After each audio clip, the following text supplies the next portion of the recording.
medicine, even utilities. I got $1,200 a year in benefits. Maybe it can help you. We are real sports talk. Sports 56 WHBQ. Available on your radio dial at 560 AM and 98.5 FM, as well as around the world online at sports56whbq.com. Take us with you everywhere by downloading the Sports 56 app. And at home, just say, Alexa, play Sports 56. Wherever you are, stay tuned in to Real Sports Talk. Sports 56 and 98.5 FM. We are Sports 56, WHBQ Memphis, and W253DF Memphis, Flynn Broadcasting Stations. It's time for Sports Time on Sports 56 and 98.5 FM. The first hour of Sports Time is brought to you by Lexus of Memphis. Here are your hosts, Brett Stats Norsworthy and Bryant Dacus.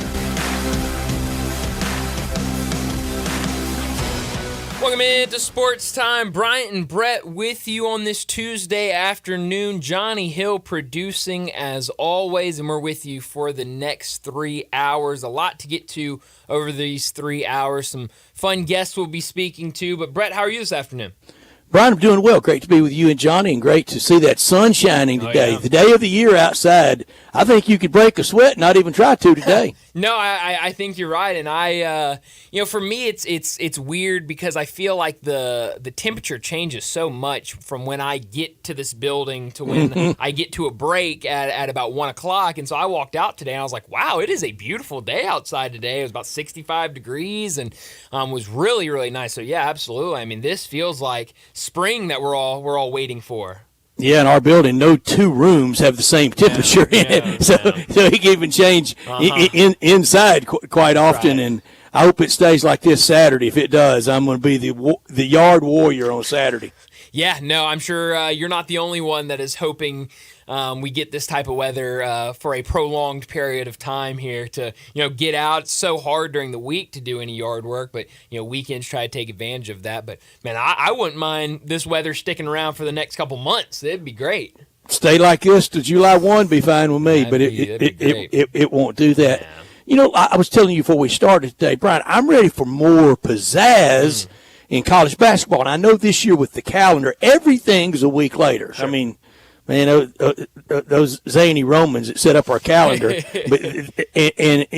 it's even making, next week we would be into some like NEC, Horizon, we'd be into some March Madness even at the end of February. We're not getting any March Madness till we get well into March because, the AAC tournament, the SEC tournament, everything's about a week later this year. We talked last week about Selection Sunday. It's going to be on Sunday, March 17th, a great day. Yeah, great day. A great day. And that would be the day the brackets revealed. And that's much later. And then we host in Memphis that following weekend, and we'll see how it shakes out. A lot of bracketology out there.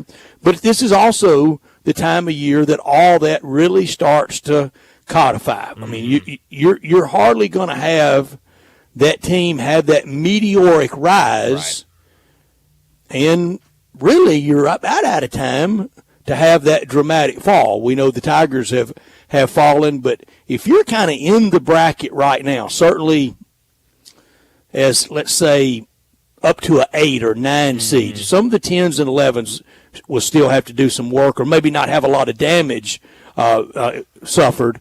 But if you're out there now as a 9, because most people only have 5 or 6 games left. Yeah. So I mean, we're kind of running out of time, and you made a good point. I mean, if you're kind of top 7, top 8, maybe even top 9, I mean, right now you feel pretty good with what you've done before. That's right. I mean, if you can just kind of go about the rest of these 5 or 6 games remaining, you're feeling pretty good. And so, we're getting to that point of the season, but it's also hard for a lot of those teams that are on the bubble right outside. You're running out of time to make up that ground to get into the tournament. And then before we know it, we'll have some conference tournaments starting up. A team that's got work to do, I think, is Texas A&M. Yeah, no, absolutely. And I think, we had David Cobb on yesterday, and we're talking to him, and I think Jerry Palm has, in his latest bracket, has them as an 11 after having them on the 10 line before the weekend started. They suffered the loss over the weekend. And so, they've got some work to do, and I think David said that he feels confident about what they can do in the SEC, maybe get a couple wins here, there to end the year, make a little bit of a run in that conference tournament. He feels like they'll be inside the bracket, but they are certainly a team that, before the season started, Brett, a lot of people were saying that's a team that could win the SEC, and now really just trying to hang on. Yeah, great guard play, but a team that now is just trying to hang on and stay on the right side of the bracket. Tonight, 2 SEC games, and both favorites are 11.5-point favorites. Ooh. Tennessee, a road favorite at Columbia against Mizzou. That's just really one of the disaster stories of the year in college basketball. And Texas A&M minus 11.5 at home on campus at College Station tonight against the Razorbacks. Arkansas really a really lucky win over them at Bud Walton Arena, but in the year they hadn't had a lot of luck. I don't want to pound them too much on that, but 11.5-point dog tonight for A&M. And Brian, the college basketball fascination with wanting to award a team kind of as flop of the year. It's not Memphis. No. There's certainly worse teams out there. There are.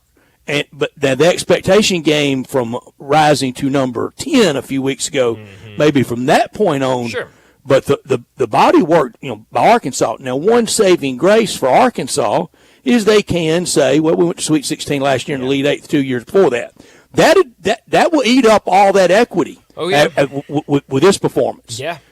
Eric Musselman will be on full blast starting next year. Yep. Mizzou, won a game in the tournament last year with the first-year coach. Yep. Great, good stuff. I mean, you're dead last now in the SEC and 0-12. Yeah. Equity has been used up. It's gone.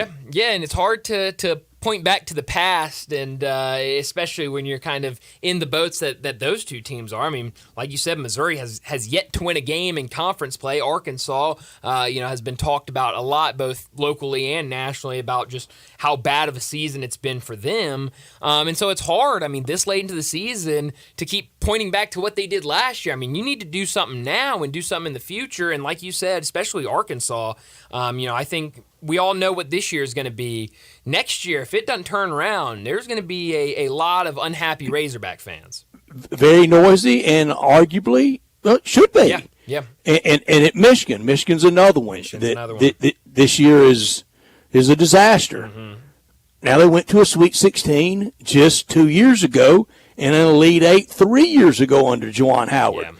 I don't think he should be fired, but they may. They might, and I think for Juwan Howard, it's more the off-the-court situations and things that happen, at practice and behind the scenes. That a lot of stuff. Or more. It's a lot of stuff, and I think that's what's making that story way more, and I would say worse than Memphis right now, because you have your strength coach having to step away from the program because he's getting in altercations with the head coach, and a lot of people saying that the blame is on the head coach. You have him going up against other coaches in conference and getting nose to nose with them in handshake lines. It's a lot of stuff that is very avoidable, and I would say that Michigan's situation is worse right now than what Memphis is. Brian, I was away at that time, but I texted you off there. There were a lot of kind of the pre-December 27th, 28th bowl games. It was a lot of something out there in a lot of those games. It was close to getting to tipping point, really real melee at a couple of them, and you had the situation where the player came out of the locker room and Cole cocked a guy singing the fight song, post game. And I texted you in that time that we were going to have the full helmet swinging, bad look, really ugly brawl. We didn't. I missed. I'm going to reprise it for handshake lines from here forward, because we've got a lot of guys. They don't care if they're not back at school at that school next year. So if I take a swing, and we saw it last night, who knew the Southland Conference could inspire such enmity in front of what? Brett was watching the game. I was sitting there watching it live. You got to be kidding me. No, I was watching it. We bet on Incarnate Word last night. Lost, but then we got to see that melee. You sure did, in front of about 60 fans, and one of them got hurt. Yeah. What bad luck is that? That's awful luck. I mean, you're less than 100 people in there, and you're the one that gets cold cocked. I mean, how does that happen? How in the world do you go to go to that game and end with stitches? I mean, that's rough. No, but yeah, I was watching. So here's exactly what happened. I was watching it last night on my computer, and game ends. I was going to flip it over to another game or something. I go and click a different game, and while it's like going to the next screen, I see players running over, and so I immediately have to go back to it. Melee. And I watched the whole thing unfold. It was crazy, and I did not know if it was ever going to end. But yeah, I mean, you're right. We might have already seen the big melee, and I wouldn't put it past seeing another one before the season's over with. And unbelievably, what we're hearing is get rid of the handshake line. Yeah, I mean, okay. Yeah. But if you're mad enough, you're not going to need a handshake line to go over and throw a punch.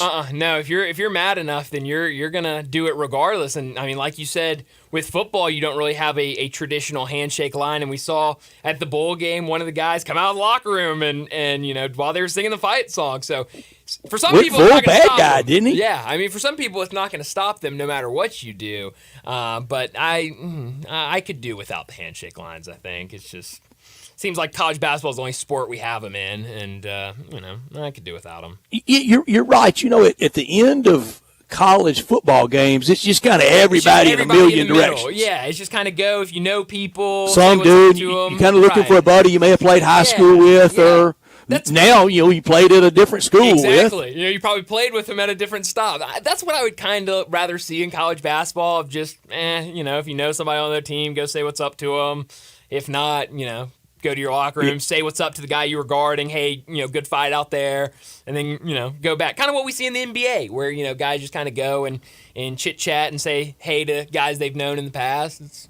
I think that'd be better. Yeah, I agree with that. They even do that in college football. They just go and talk to each other, but they don't line up or anything. Yeah. No. They need to update that. I don't even know if we get lined up for high school anymore, do we? At a conclusion. I don't know. I don't know. I know we did when I was there, but I don't know. They might have changed it since then. Obviously, COVID has happened between then. I know they didn't do it with COVID. But and supply chain. Yeah, I don't know if that has continued. COVID and supply chain. If you don't have anything else to blame it on, blame it on That's right. Blame it on those. Or transfer portal. Yeah, or the transfer portal. Or NIL. Something. You can find something to blame it on, Brett. Everything. I know there's been a lot of conversation about the Tigers after the game on Sunday. I wasn't here yesterday, so I didn't comment.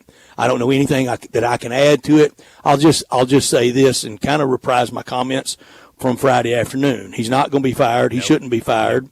He's going to be back for a seventh year, and there's plenty of blame to go around. Sure. Blame on him, blame on the team. Now, the team is the team that he handpicked and he put together. Absolutely. This was not like he was in a first year and he inherited a lot of these guys. I know Rick Pitino's in a lot of stuff because he's calling names. Yeah. I'm not so sure that now we can't call names, Bryant. Yeah. This is not your. I know some of them are, and I know everybody's somebody's baby. I know everybody's somebody's child. Sure. I know that. I understand that. But we're not talking about a guy that's just playing, that's just getting tuition, room, books, and 3 square meals a day anymore, and really good travel, and really good medical, and really good attention, but a lot of work that goes with it, like those guys from yesteryear did. At a lot of places. I don't know what the team NIL is at St. John's, but they're getting something more than just room, books, and all the stuff that we got in yesteryear. Right. Rick Pitino did it in one of the more monotone, low-key tones you can do it in. It was not bombastic. Nope. I don't think he was ripping a soul. He was doing it very much like I think now the expectation should be. Yeah. And if I can't get that across to you in practice, forever coaches have motivated through the media, forever. Oh, yeah. And he named names. Coach Hardaway didn't name names after Sunday, and everybody knows the names. Yes. Everybody knows who the guilty parties are with the Tigers on lack of effort and seemingly lack of concern. It starts with the most important position, arguably, in college basketball, and that's at point guard. Yep. It starts with Javon Quinterly, that I said earlier in the year, not only is he not skill-wise, ability-wise anything approaching Kendrick Davis, it didn't appear to me that he had that leadership quantity to him. I said that early in the year. I think the Monday or Tuesday after the Ole Miss loss, when Juju Murray just worked him down at Oxford that day. I said it then. For Penny Hardaway ending his 6th year, and now he's gone on this that he's been targeted, he's being unduly criticized. I don't accept that. He is in his 6th year. Yep. Here are the coaches in their 6th year that made it to 6 years in my lifetime. Ooh, Penny Hardaway, at the end of this 6th year, it doesn't look like it's going to be very much. Still could be, but to this point it doesn't. If it does, we will moderate and we'll change our opinion then, and maybe break a microphone when that happens. Coach Josh Pastner, at the end of his 6th year, he went 18-14, had one more year. It was nothing the next year, and thankfully was offloaded to Georgia Tech. At the end of John Calipari's 6th year, he went to the Elite Eight and lost to UCLA and Oakland. At the end of Larry Finch's 6th year, he went to the Elite Eight and lost to Nick Van Exel, and he had a superstar named Penny Hardaway on his team. At the end of Dana Kirk's 6th year, he went to a Final Four and got beat by Villanova in the national semis. So that's guys that have made it to 6 years in my life. Unarguably, 3 very successful and 2 not. Yeah. I mean, it just is what it is, and you see that success of, if you're staying around that long, usually it means you're producing in the tournament and you're producing and getting far into the tournament. But Penny Hardaway has not been able to do that. And I saw somebody tweet last night after those comments, because he made those comments about being targeted and feeling like he was unfairly criticized last night during his radio show. And I saw somebody say, well, the difference is you're not 10-1 and you're coming off one loss and everyone's criticizing you. You're now 3-6 in your last 9 games. Season's almost over. Season's almost over, and you cannot find a single bracket that really has them anywhere close to being in right now. I saw, I think, Jerry Palm, when he has a list of, Brett, what did we go? We went through a couple weeks ago and counted all the names that he has as bubble teams. It's 16 or 17 teams as bubble teams. Tiger's not even in that conversation. I mean, they're completely out. Strategic Air Command can't find the Tigers at Jerry Palm. You can't find them anywhere. So this isn't just you lost one game and everyone's being unfair to you. This is your team has played very poor over these last 9 games, and people, you had the expectations. You were the number 10 team in the country. You had the expectations of making the tournament, winning games in the tournament, and now it's looking like you're going to be an NIT team, if that. And our friend Shelby Mash yesterday, I know y'all visited with him. He was one of the last holdouts, and he's broken and doesn't have them in a lot of contention today. Joe Lenardi, the same. So that's where they are tomorrow night against Charlotte at FedEx Forum, and once again, a must win. Got to be. How many of those have we had?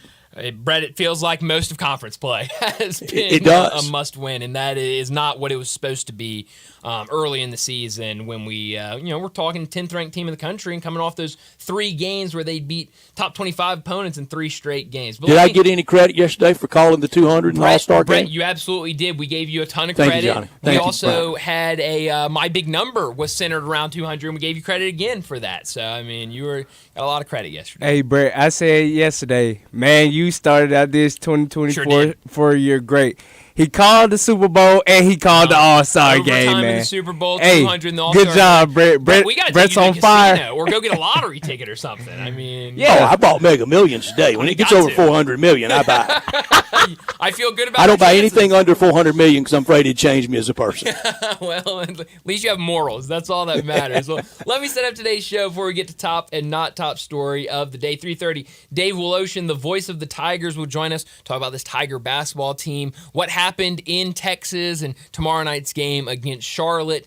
For 3:45, we're going to stick with the Tigers conversation. We're going to take a look at the American Athletic Conference. Talk about, we brought it up last week. I think last Friday we brought it up as as of today, where the Tigers would be in the conference tournament. We'll take a look at, as of today, February 20th, where the Tigers would be in the conference tournament, what that road would look like to try to win the American Athletic Conference. 4 o'clock, Brent Beard will join us from First Coast News in Jacksonville, talk some college football. 4:30, we'll talk some college basketball. A couple good games last night, some good games tonight, and then really we're getting down the stretch before these conference tournaments and really kind of solidifying who those teams are going to be for the NCAA tournament. So we'll talk a lot about that at 4:30. 4:45, big number of the day. 5 o'clock, Beau Marchant will join us to talk the NFL. 5:30, we'll get to what's trending. And at 5:45, we'll wrap up today's show like we always do with Taco Bell Crunch Time. Let me remind you, we're in our Family Leisure Studios where family and fun come together. The floor model sale, it's going on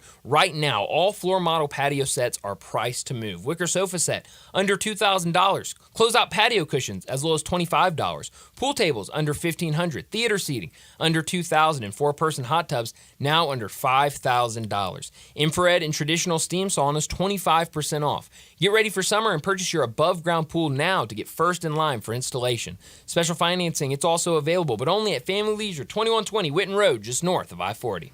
Johnny Hill's our producer. Bryant Brett with you until 6 o'clock, and you can join us at 901-360-8255. And this is something I want at the text line at 901-360-8255. What comes next year for the Memphis Tigers? What do you feel happens next year? A tournament run, a tournament bid even, a tournament bid, or that slow creep to 18-14, 19-15, something like that. A year from right now, what do you expect for the Memphis Tigers? This hour of our show brought to you by Lexus of Memphis at 2600 Ridgeway and online at lexusofmemphis.com. Great offers on all 2024 models and always special leasing options. You can call them at 901-334-9673, the one and only Lexus dealership in town. Drive in luxury and confidence knowing that every new Lexus comes with complimentary first and second maintenance services. Stop by today at Lexus of Memphis at 2600 Ridgeway and put yourself in the driver's seat of the all-new 2024 flagship LS500, and you'll be driving in style. When you purchase a Lexus, you get top-of-the-line engineering and design, and they make for the luxury driving experience. Online at lexusofmemphis.com. Experience amazing at Lexus of Memphis. Top story of the day. Well, my top story of the day is the Tiger basketball team. They're back in action tomorrow night against Charlotte. And we talked yesterday with David Cobb, and I brought up this point to him that, you look around and you see a lot of the teams that are finding success. It's teams that have a really good mix of talent. They have older guys that have been around the program for a while. They've got freshmen. They've got transfers that they've brought in. It's really a mix of all three. But for the Tigers, it has really been, they're leaning heavy on the transfer portal, bringing in a bunch of guys and trying to have them dominate and play a majority of the minutes. I saw this earlier today. Isaac Trotter from 247 Sports, he wrote about kind of what he is seeing around college basketball. He says the 8 high major teams that brought in 7 or more transfers are not going dancing this year. And he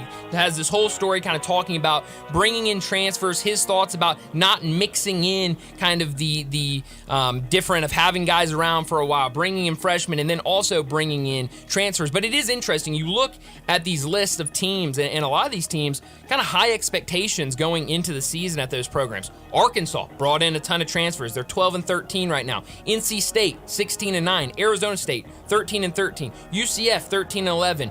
West Virginia, who a lot of people said had the #1 transfer portal in the country before the season started. Now, we obviously know what happened with their head coach. A lot of things happened. But they're sitting at 8-17 right now. Penn State, 12-14. St. John's, we heard what Rick Pitino said over the weekend. He brought in a ton of guys from the transfer portal. They're 14-12. And the Memphis Tigers, 18-8. It looks like all of those teams, which I would say at least 4 or 5 of those teams at some point this year have been in NCAA tournament or preseason in NCAA tournament conversation. Looks like none of those teams right now are in the bracket and would have to do a ton of work to get in.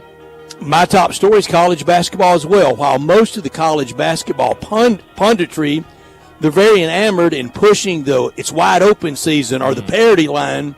A lot of that is for promotion and to drive interest with 26 days until Selection Sunday. This is more, will this season be more of a coronation or a tournament? Will it be a coronation for UConn? Because no one's really close to UConn right now. They got a tough roadie tonight against Creighton. I understand that. But it goes through the defending champs. Until they're knocked out, you can stop all the parity, and anybody can win it out there. Mm-hmm. No back-to-back winners since Billy Donovan's Gators did it in 06, 07. And this year, a very, very cozy regional to punch a ticket to the Final Four for UConn, potentially in Boston. That would feel like Storrs, Hartford, Northeast for them to just go to Boston and play. And I wonder, you know how the NCAA ruins every building and sets it up so antiseptic that you don't even know what you're looking at. Right. You could be looking at Santa Fe or San Francisco or Albuquerque or Ames, how they set up the arena. On those games at Boston, will those games be played on the famed parquet? That's a good question.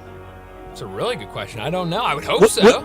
Wouldn't that be special for a college player to get to go play on that? Absolutely. But they got to run it and bring in these antiseptic floors. They do. It'd be fun, though. It really would be. Not top story of the day. Well, my not top story of the day, we learned this morning that the college football playoff has approved the move to a 5-7 format for the 12-team field starting next season. We assumed they would do something like this with the Pac-12 being no more. The 6-6 didn't make a ton of sense. We saw some people out there saying that, well, this is how they're going to do it. This is how it's going to work with 6-6. But the college football playoffs said, you know what, scrap that. We're just going to go ahead and do 5-7 for next season. So the 5 highest ranked conference champions plus the next 7 highest ranked teams as determined by the college football playoff selection committee. And it is interesting, and not much would have changed, but it is interesting for Notre Dame. Still without a conference. We don't know if they're going to make it a move. Could go undefeated and be 5 at best. And would have to be, on that outside because they're not a conference champion. So the college football playoff is saying, look, you need to join a conference if you want to have one of these top seeds and get one of those buys. So definitely interesting, but I think we knew that they were going to go to some sort of format like this. That's mine as well. That's my not top story, the 5+7 model for college football playoff. It's approved for 24 and 25. Yeah. Nothing settled after that. And that and TV is what they're really gnashing away about right now. The Big Ten and the SEC will have their way eventually. They are tired of waiting on the 2-pack for the remaining teams from the Pac-12, and they're tired of waiting on the rest of the littles from college football. This 2-year playoff will not look like this in 2026 and going forward. TV doesn't want first-round matchups involving the Sun Belt and the CUSA and the Mountain West and largely the AAC. They don't, and the TV doesn't want to bid on that. Yeah. And they don't want those kind of games. They want big names against big names. Yeah, and that's what we're going to see, and I'm excited about it. I really am excited about the 12-team playoff. Going to make for some really, really fun matchups. But that'll do it for top and not top story of the day. Let's go ahead and get to a break, and when we come back, we're talking Tiger basketball with Dave Woloshin. Add a little fun to your lunch break. Join Johnny Radio for Sports 56 Happy Hour from 11 to 1 every weekday on Sports 56 and 98.5 FM.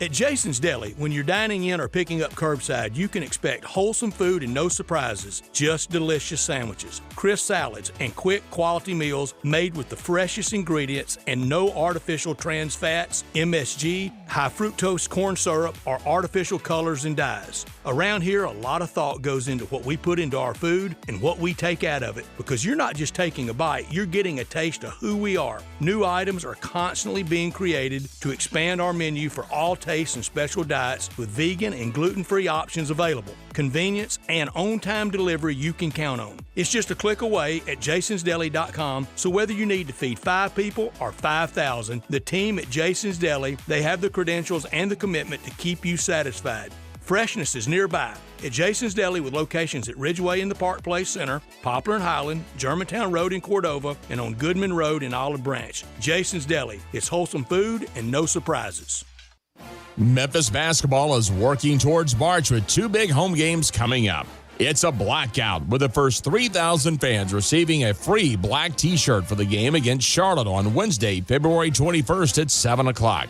And then a big-time matchup for revenge against Florida Atlantic on Sunday, February 25th at 1 o'clock for the Stripe Out. Limited tickets remain for the Florida Atlantic game. Purchase your tickets at gotigersgo.com/tickets. If you're drowning in IRS debt and can't afford to pay, then you need to take advantage of special IRS tax programs that are available and free yourself from IRS collection efforts once and for all. Due to the financial hardship consumers are facing throughout the country, the Internal Revenue Service has made it easier to settle delinquent tax problems. An open phone line has been established by Community Tax for consumers to call and see if they qualify. Take down this number or store it in your cell phone, but call the Community Tax Helpline at 800-254-5040. If you owe back taxes to the IRS and cannot afford to pay them back, or even if you have years of unfiled tax returns, there's no need to fear anymore. But you have to call the Community Tax Helpline today at 800-254-5040 for the help that you need. Don't take on the IRS alone. They can attack your wages, savings, pension, home, and even your Social Security check. Call 800-254-5040 for your free consultation and to see if you qualify. That's 800-254-5040. Do you want a greener, more weed-free lawn? If you're like me, you can't stand the sight of dandelions, clover, or especially crabgrass. Hi, I'm Brandon Hawley, president of Lawn Solutions. We are your locally owned and operated weed control and fertilization company. We are also experts in disease and insect control on your lawn and landscape. Our uniformed technicians are full-time, year-round licensed and certified by the state of Tennessee.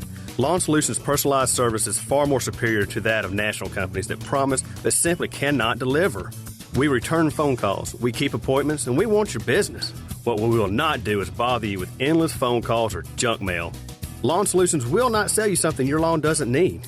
If you're looking for a local lawn care company to kill your weeds and feed your grass, then Lawn Solutions is the finest. Call us at 867-5626. That's 867-5626. Or go online at lawnsolutionsinc.net. From our family to yours, we want to thank you for your business. If you've tried to buy a Rolex watch lately, you know how difficult it is. New models are in rare supply. Some jewelers put you on wait lists. Others make you buy their other jewelry at inflated prices just to be considered for a Rolex purchase. Well, that's all changed now that Genesis Diamonds has arrived. Genesis Diamonds is the premier dealer of luxury pre-owned Rolex timepieces. People who come in are shocked to see Daytonas, Hulks, Submariners, Pepsis, Datejusts, all the hard-to-find Rolex watches ready to wear today. At Genesis, we've used our worldwide connections to find only the first luxury pre-owned Rolexes, immaculate, pristine watches, fairly priced with no strings attached, and with flexible financing options. So enough with the wait list and the retail jeweler games. Get the Rolex of your dreams today at Genesis Diamonds. And if you already have a Rolex and are interested in trading up, we also have Rolex buyers on site every day. Just another example of how we're forever changing the jewelry landscape here. Genesis Diamonds, official jeweler of the Tennessee Titans at Poplar and Perkins Extended. Sports 56 traffic. Good afternoon. We've had to deal with a pretty good delay for the last couple of hours out here on 240 eastbound approaching Sam Cooper. That's why it's been slow there at times between Poplar and Walnut Grove on 240 going eastbound. Hopefully they'll get that mess straightened out before rush hour traffic really gets into full effect. It's already building south of Memphis on 55 down through South Haven as you continue south of Memphis down into DeSoto County. Hey, 24/7 reliable crane and rigging services right here in the Memphis area. It's Tomahawk Crane and Rigging. Check them out online at tomahawkcrane.com. I'm Commander Chuck with your on-time traffic. Let's welcome longtime voice of the Tigers and host of Wolo and Friends. Weekday mornings at 10 right here on Sports 56 and 98.5 FM. Dave Woloshin to talk Tigers football and basketball with Bryant and Brett. Dave Woloshin, the voice of the Tigers, joins us now to talk some Tiger basketball. And Dave Woloshin with the trip down to Texas over the weekend. Dave, what happened down in Texas? The Texas two-step did not play out for the Tigers very well. I think you said it when you said it was a Texas trip. They tripped. I wish I could tell you. I'll be frank. Obviously I thought a lot about this. I've talked a bunch about it on my show. Mm-hmm. I don't believe in all my time. I started watching college basketball in 1963. I was 10 years old, and Loyola, the Ramblers, on the north side of Chicago, were national champions. And I fell in love with that team, and I fell in love with college basketball. And starting in 1971, when I went to Southern Illinois University, I've been watching it and attending games on a frequent basis and more than a casual observer. In all those years, if we go back, I don't think I can ever remember seeing a team that was 15-2, that was 10th in the country, that in the Fox bracketology got all the way to number 2, a 2 seed in that bracketology by a pretty smart guy, Mike DeCourcy. I've never seen a team just absolutely first in literally 4 games in 2 weeks fall from the scene and then totally fall apart. And Mike DeCourcy made a good observation on my show today. He said, I could probably find another team that might have done that if I go back far enough and really research it. But what I wouldn't find would be a team that had the resume that Memphis had. That, in other words, in those 15 wins, they knocked off so many Power 5 teams. And they went on that streak of at A&M, which at the time was a top at least 50 to 60 net team, Clemson a top 50, Virginia clearly a top 50. 2 of those were top 25 teams. And, you blew away Virginia. In that run, you could be that good and then totally destroy yourself. I don't know the answer. I know we can all trace it back to when Naquan Tomlin joined the team, because he joined right after the Virginia team. That was the absolute zenith of this team. But I'm not going to say it's him. I don't know if it got totally destroyed when they brought back Brown.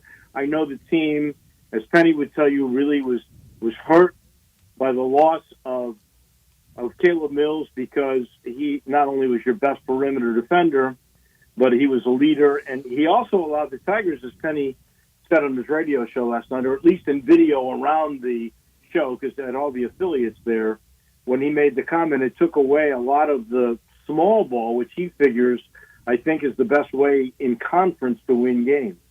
So you take all that into account, maybe that's it, but with the talent they have, I can't believe what I'm watching. I cannot. Dave, in your time calling Tiger games and covering the Tigers, do you remember an on-court display of basically just checking out, of not caring, like happened Sunday with Javon Quinterly? Yes, I can. And oddly enough, it was in that very same arena. It was the last year of Tubby Smith. It was the year that the Lawson father basically told his kids, I think, to quit, and they quit. And Memphis lost by 41 in that same arena. So, yeah, I've seen that, but that was a total or in my mind, no one's ever said anything like this, but the Lawson father was an assistant on that team. He was disappointed he didn't get a better position from Tubby. I don't think he worked it as hard as he could have. Tubby got tired of him, and then they really didn't have much to do with him. And I think he basically told his sons, don't play hard anymore. And they didn't. And that game went down the tubes. The only other one I can remember, and I don't think it was the team quit. I think the team got totally destroyed of confidence. That was the young team that lost by 40, 80-40 in Penny's first year with some talent, but very, very young to a Tulsa team. I think it was the first year. That was eye-opening because that team just absolutely, they lost total confidence in that game and couldn't figure out what to do.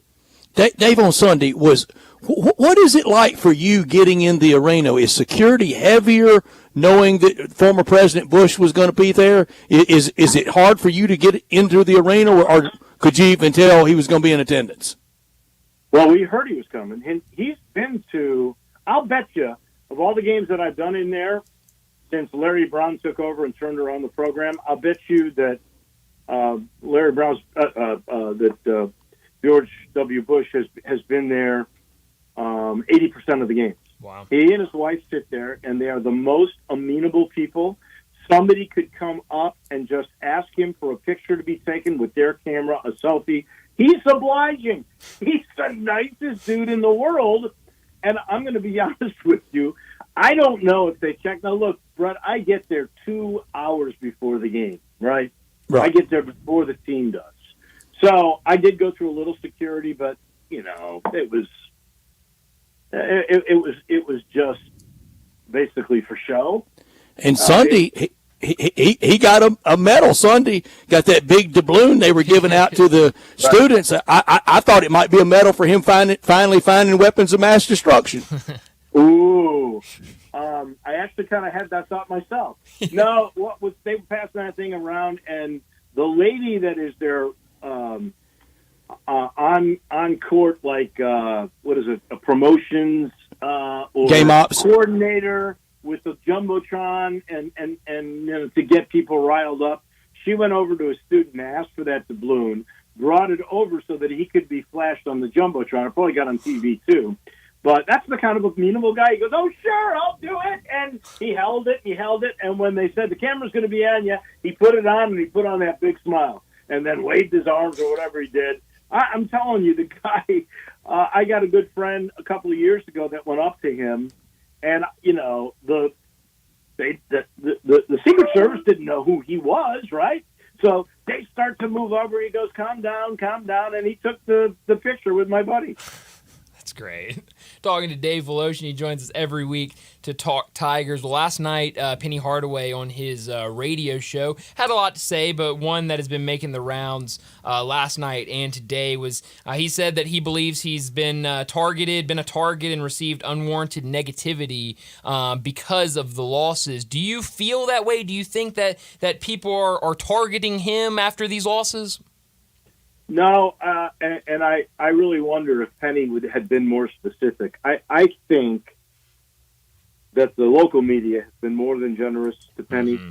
I think for the most part, the local media really likes Penny, just like the fans do. Yeah. I think they care about Penny. I think he cares about the city. I think all that's sincere stuff. I think what Penny is referring to is Seth Davis took shots at him. Mm-hmm. I think I believe the national media never really caught on to Penny Mania because they didn't like the way it all came out. Half of these guys loved Tubby Smith, and they thought he ousted Tubby Smith, so they weren't willing to give him the benefit of the doubt. And then the others just felt like he never paid his dues. He wasn't a long-time assistant for anybody. He's a name. So Memphis hired him, and he stuck the knife in Tubby.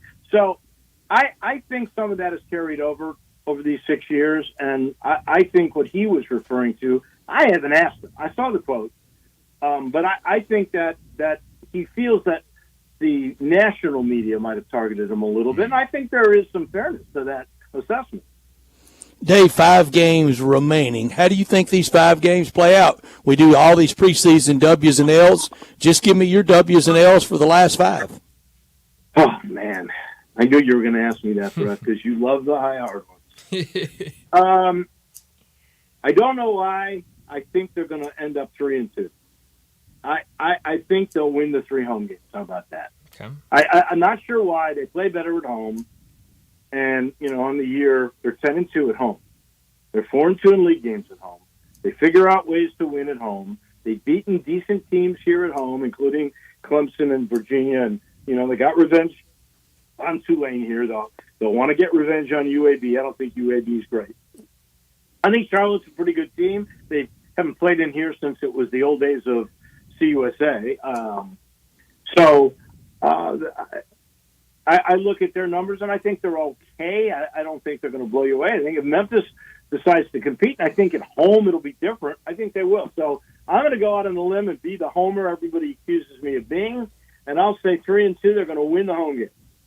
Last thing for you, Dave. Penny Hardaway, after the game against SMU and also last night on his radio show, he's kind of alluded to switching up the lineup, changing the lineup, saying, things like, the guys you're going to see on the court are the guys that actually care and want to be out there. Do you think we see a starting lineup change Wednesday night against Charlotte? And if we do, what do you think the change would be? Well, he's done that plenty, and I would think and I mentioned this on my show this morning, you can't change Javon Quinley. I mean, because you don't have any alternative to Javon Quinley. You just got to figure out a way to get Javon Quinley to play hard every night and to get back his confidence if that's what was missing. There are some people that think he's hurt because he came in hurt and he got healthy for a little bit and he hasn't looked the same for the last few games. So I don't know what the JQ story is, but you're not changing that out because you don't have an alternative. Right. You're obviously not changing out David Jones, right? He's the 2, and you got a chance to bring him back maybe next year. He's not in very many mock NBA drafts, and he's a terrific college player. He's the leading scorer, the leading rebounder, the leading three-point shooter, the leader in steals, and he gives you effort. He wanted to take it at North Texas, their number 1 offensive player for a while, which may have tired him out. So you're staying with him. Now we get to Jaquan Walton, who played all of 11 minutes in that game at SMU, looked lost, stood around, lost confidence. That's where I would be making my change. Would you start Jaden Hardaway? Maybe. Would you start Jonathan Pierre, who out of nowhere, after he played all of 41 minutes a couple of weeks ago, he started. In the last few games, he's delivered. I don't think he's afraid of the moment anymore. I might go there. I would start Jourdain. I know he didn't have a great game in Dallas. He had a hard matchup with their player Williamson, who's a pretty good player. But I'd give him another shot. And I'd stay with Tomlin for sure, and I would probably sit Malco and let him come off the bench. Yeah, I'm with you on that. I think I would like those changes. It seems like Walton is probably the one that I think a lot of people would think would be out of the starting lineup if they make Well, you think about it, Jaquan Walton, how many really good games has he had this year? If Jaquan Walton were the guy that we saw at Wichita State last year, it might be a different story. Oh, yeah, and I'll give Jaquan this. He was never going to be the number 1 option on this team. He was going to be 3 or 4. And so he had to sacrifice some of the way his game has been played. But if it's attitude or it's just loss of confidence or whatever it is, he's only had 3 or 4 good games for Memphis, and frankly, it's been a while. Yeah, no, it absolutely has. So we'll see if there's any changes tomorrow night. But Dave, as always, thanks so much for joining us, and we'll do it again next week. You got it. And Brett, I will talk with you tomorrow right around 10:25. Thank you. We'll do it. Thank you. Thanks, Dave. Dave Woloshin, the voice of the Tigers. He joins us every single Tuesday to talk Tiger football, Tiger basketball, and tomorrow night you can hear him for the home game tomorrow night against Charlotte. Well, let's go ahead and get to a break. When we come back, we're going to stick with the Tiger conversation, take a look at the AAC, and take a look at if the tournament started today, where the Tigers would be, what the road would look like for them to try to win that conference tournament. We'll do that next on Sportstime. Join the voice of the Tigers, Dave Woloshin, for Wolo and Friends. Weekday mornings from 10 to 11, here on Sports 56 and 98.5 FM.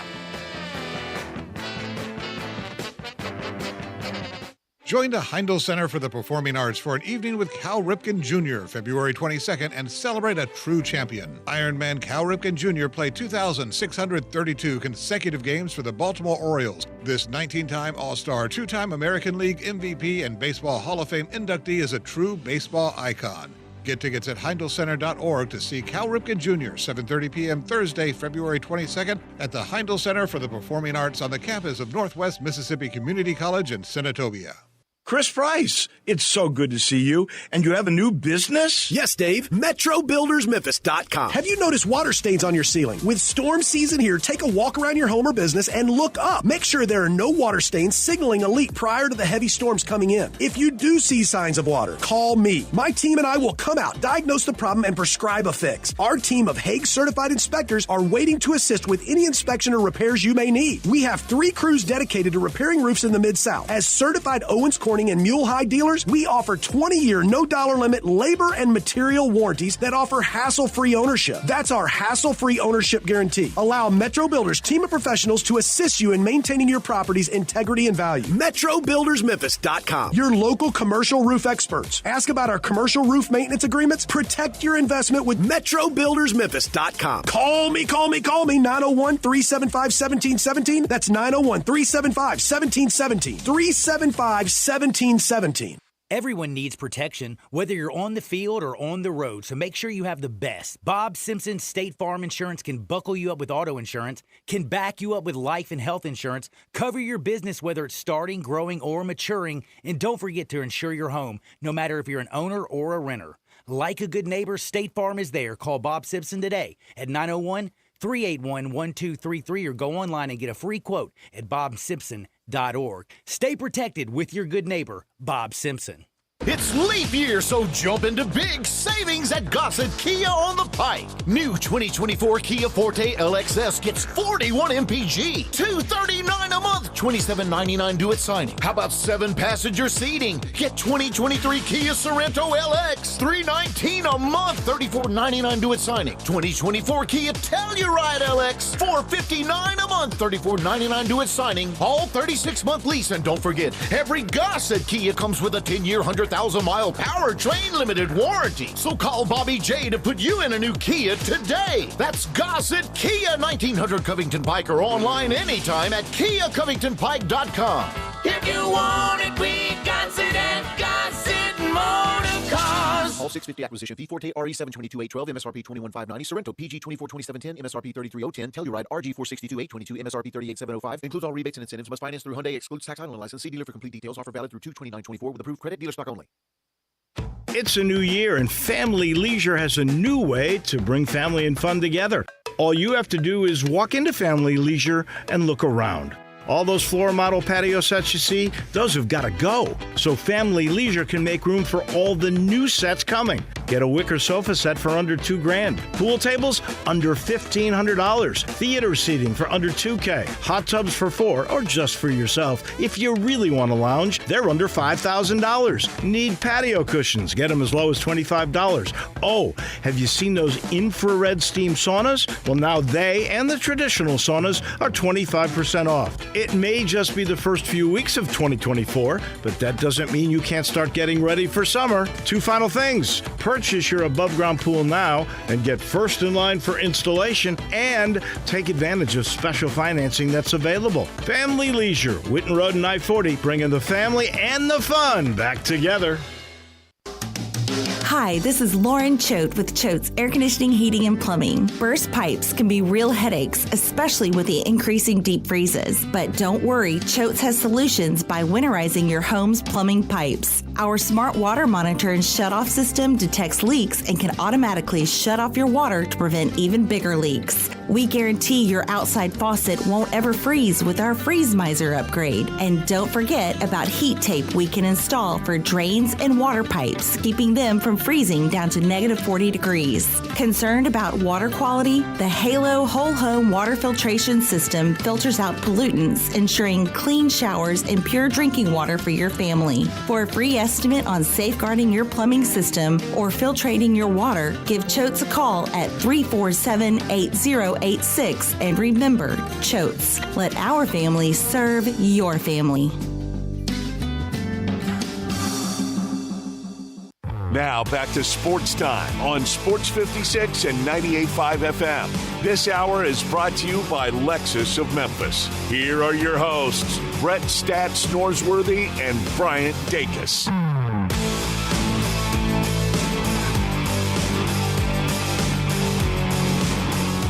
Welcome back into Sports Time. We've talked a lot of Tigers, talked to Dave Woloshin in our last segment, but let's take a look at the American and talk about if the tournament ended right now, where would the Tigers be? What would this look like? And I believe right now the Tigers, they're in a tie for 6th place, but because they lost to North Texas, they would be slated 7th as the 7th seed if the tournament started today. So it would look very similar as what we talked about last week. They would start as the 7th seed, playing in that second round, because now it's, a multi-day. We've added another day of games. They would start in that second round on March 14th.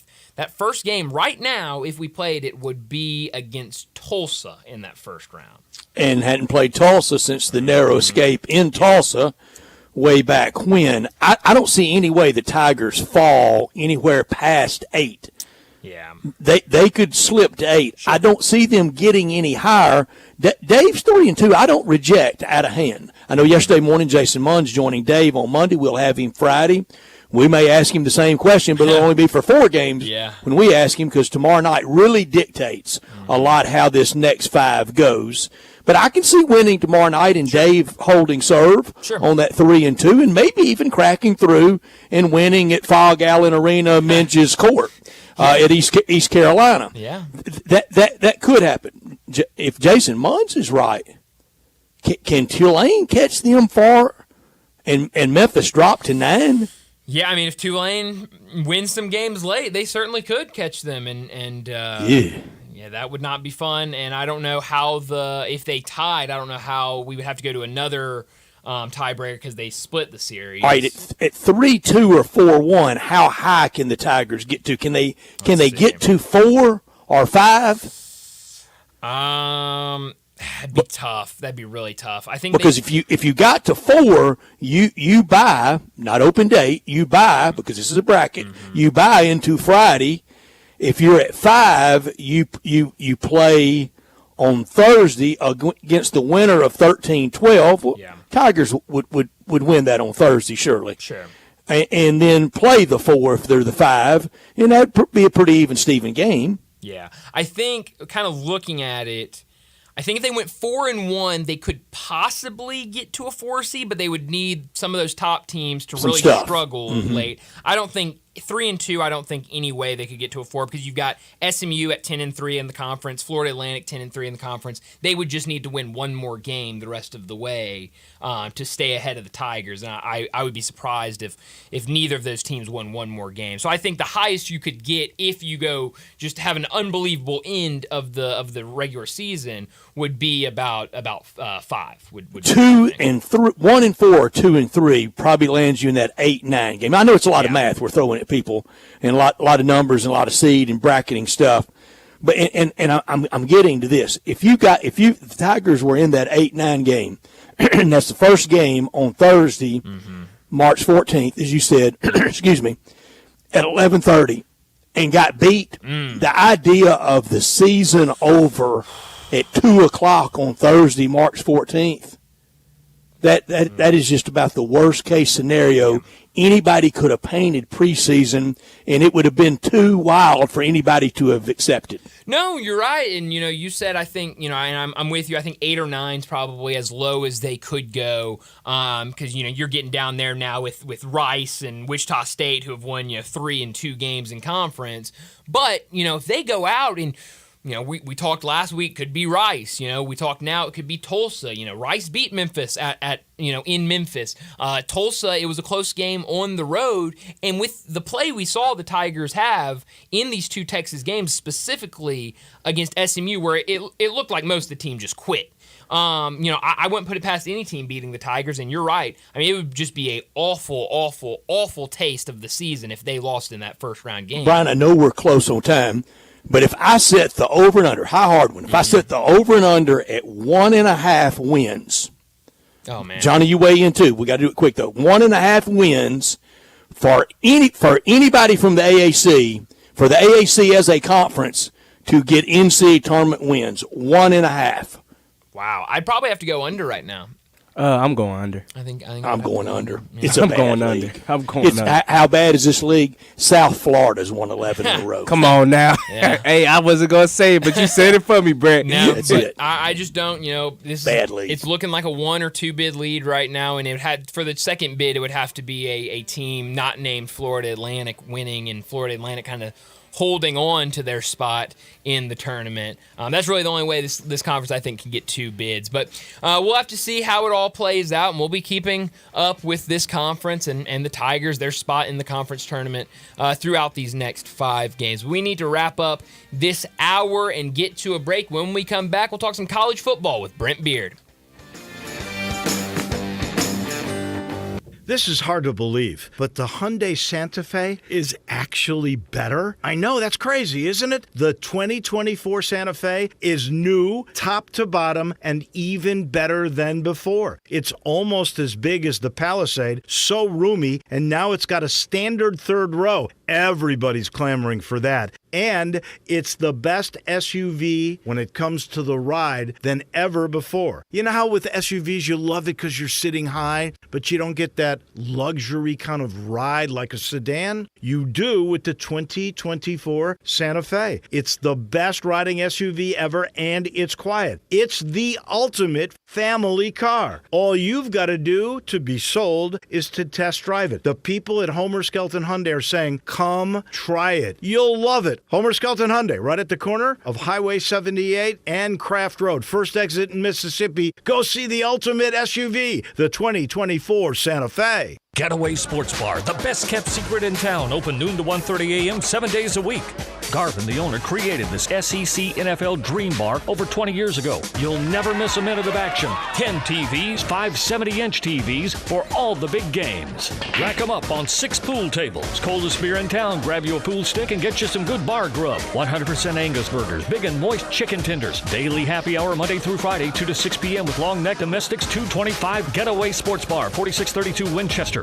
Wesley Financial Group is not a law firm. This story is called The Ugly Truth About Timeshare. If you think you've done your family a favor by buying a timeshare, you need my help. Hello, I'm Chuck McDowell, founder of Wesley Financial Group. 10 years ago, I started helping folks cancel their timeshare. And in the process, started what's now called the timeshare cancellation industry. The ugly truth is, when you buy a timeshare, you can't tell me how much it's going to cost or when it's going to end. I recently helped a couple that had their maintenance fees go from $800 to $3,200 a year. They also received a $4,000 assessment for a hurricane that was over 1,000 miles away. Sound crazy?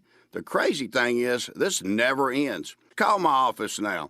If we take you as a client, I guarantee we'll cancel your timeshare or you'll pay nothing. Call for your free information kit. Call 800-462-3333. That's 800-462-3333. 800-462-3333. You or someone you know or care about has dealt with a difficult divorce. When facing divorce, you need the attorneys at Rice Law. Nick and Larry Rice lead the firm with 3 generations and 7 decades of experience. Located in Memphis, serving the entire state of Tennessee and North Mississippi. Rice Law is who you need to call. Simple or difficult divorce, they know how to handle it. Call Rice Law at 901-526-6701, or for more information, visit them at aboutdivorce.com. That's aboutdivorce.com.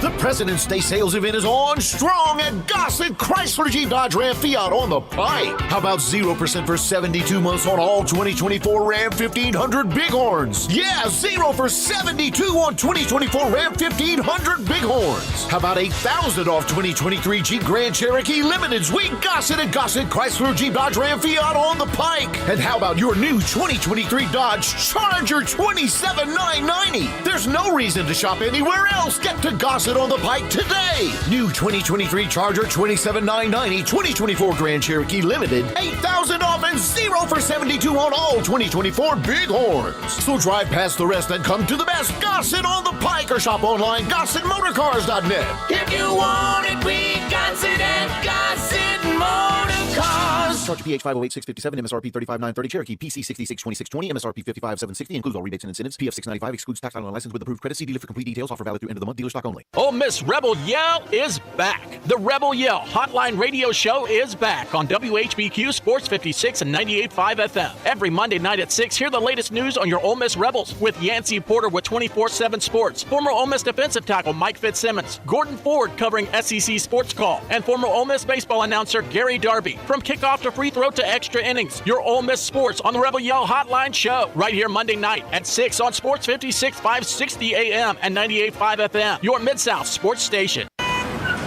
Sports 56 traffic. Good afternoon. It's been struggling over here for the last couple of hours on 240 East between Poplar and Walnut Grove. All from a wreck we had earlier on 240 East near Sam Cooper. We're hoping to get this out of here before rush hour traffic really starts to build over here on this side of town. Even more so on 55. That still looks pretty good through South Haven.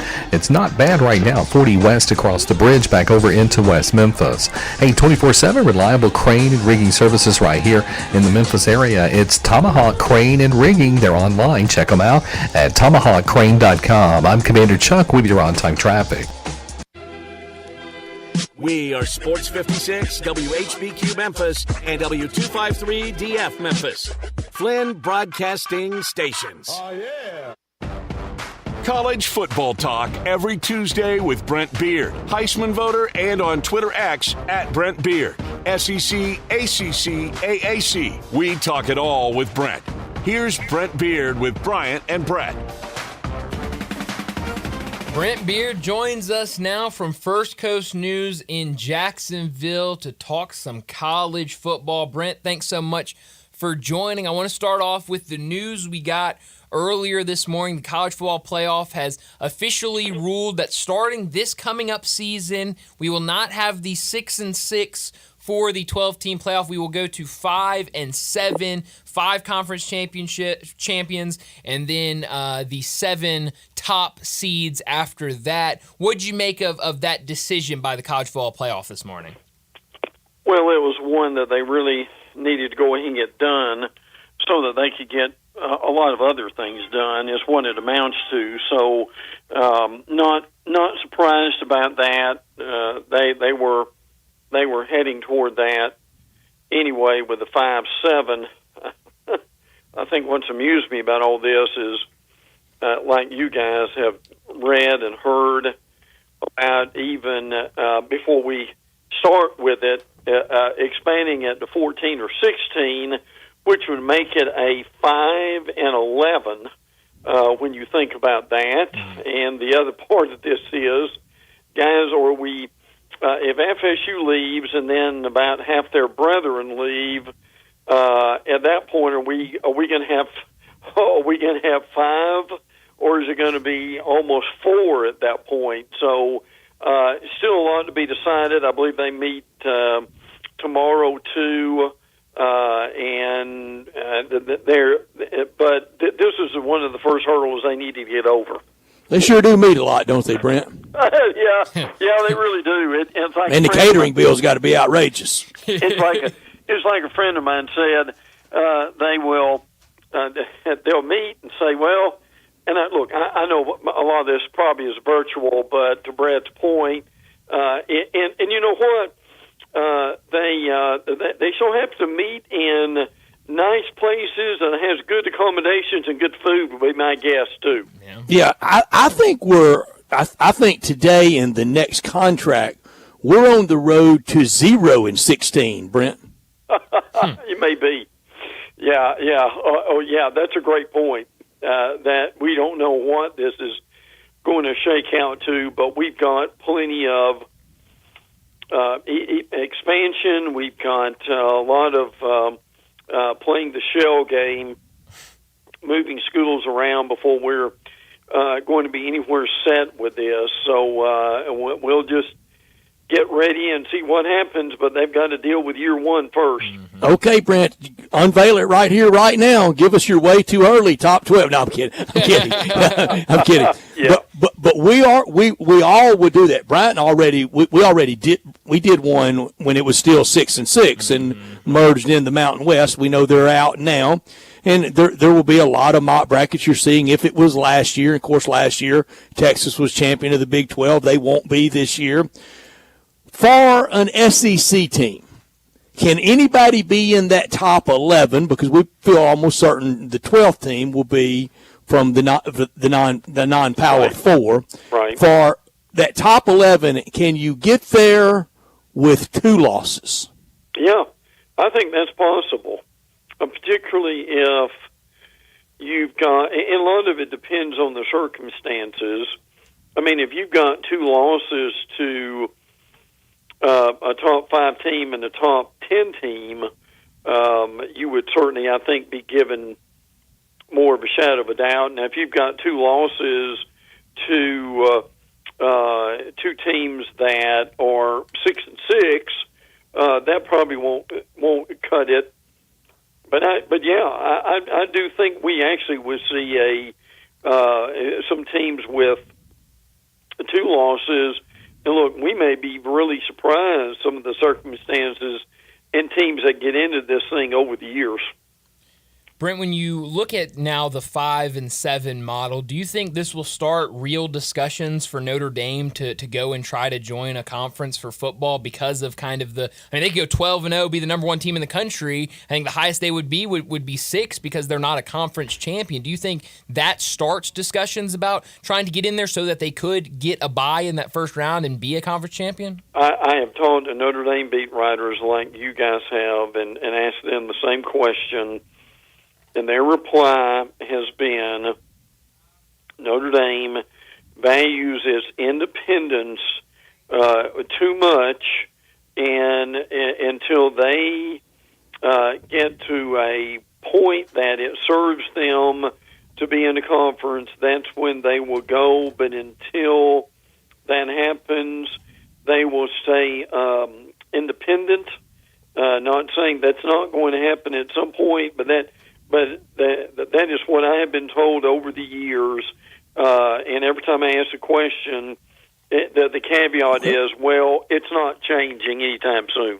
Well, Brent, then they can stay out there on the island of misfit toys. well, but I agree with that. And talk about that last national championship in 1988 and a fictional character named Rudy. Yes, absolutely. So, but that got in for a half a play. That movie was on TV last week. Good movie. And we all know how they would be welcomed and how many conferences in the SEC.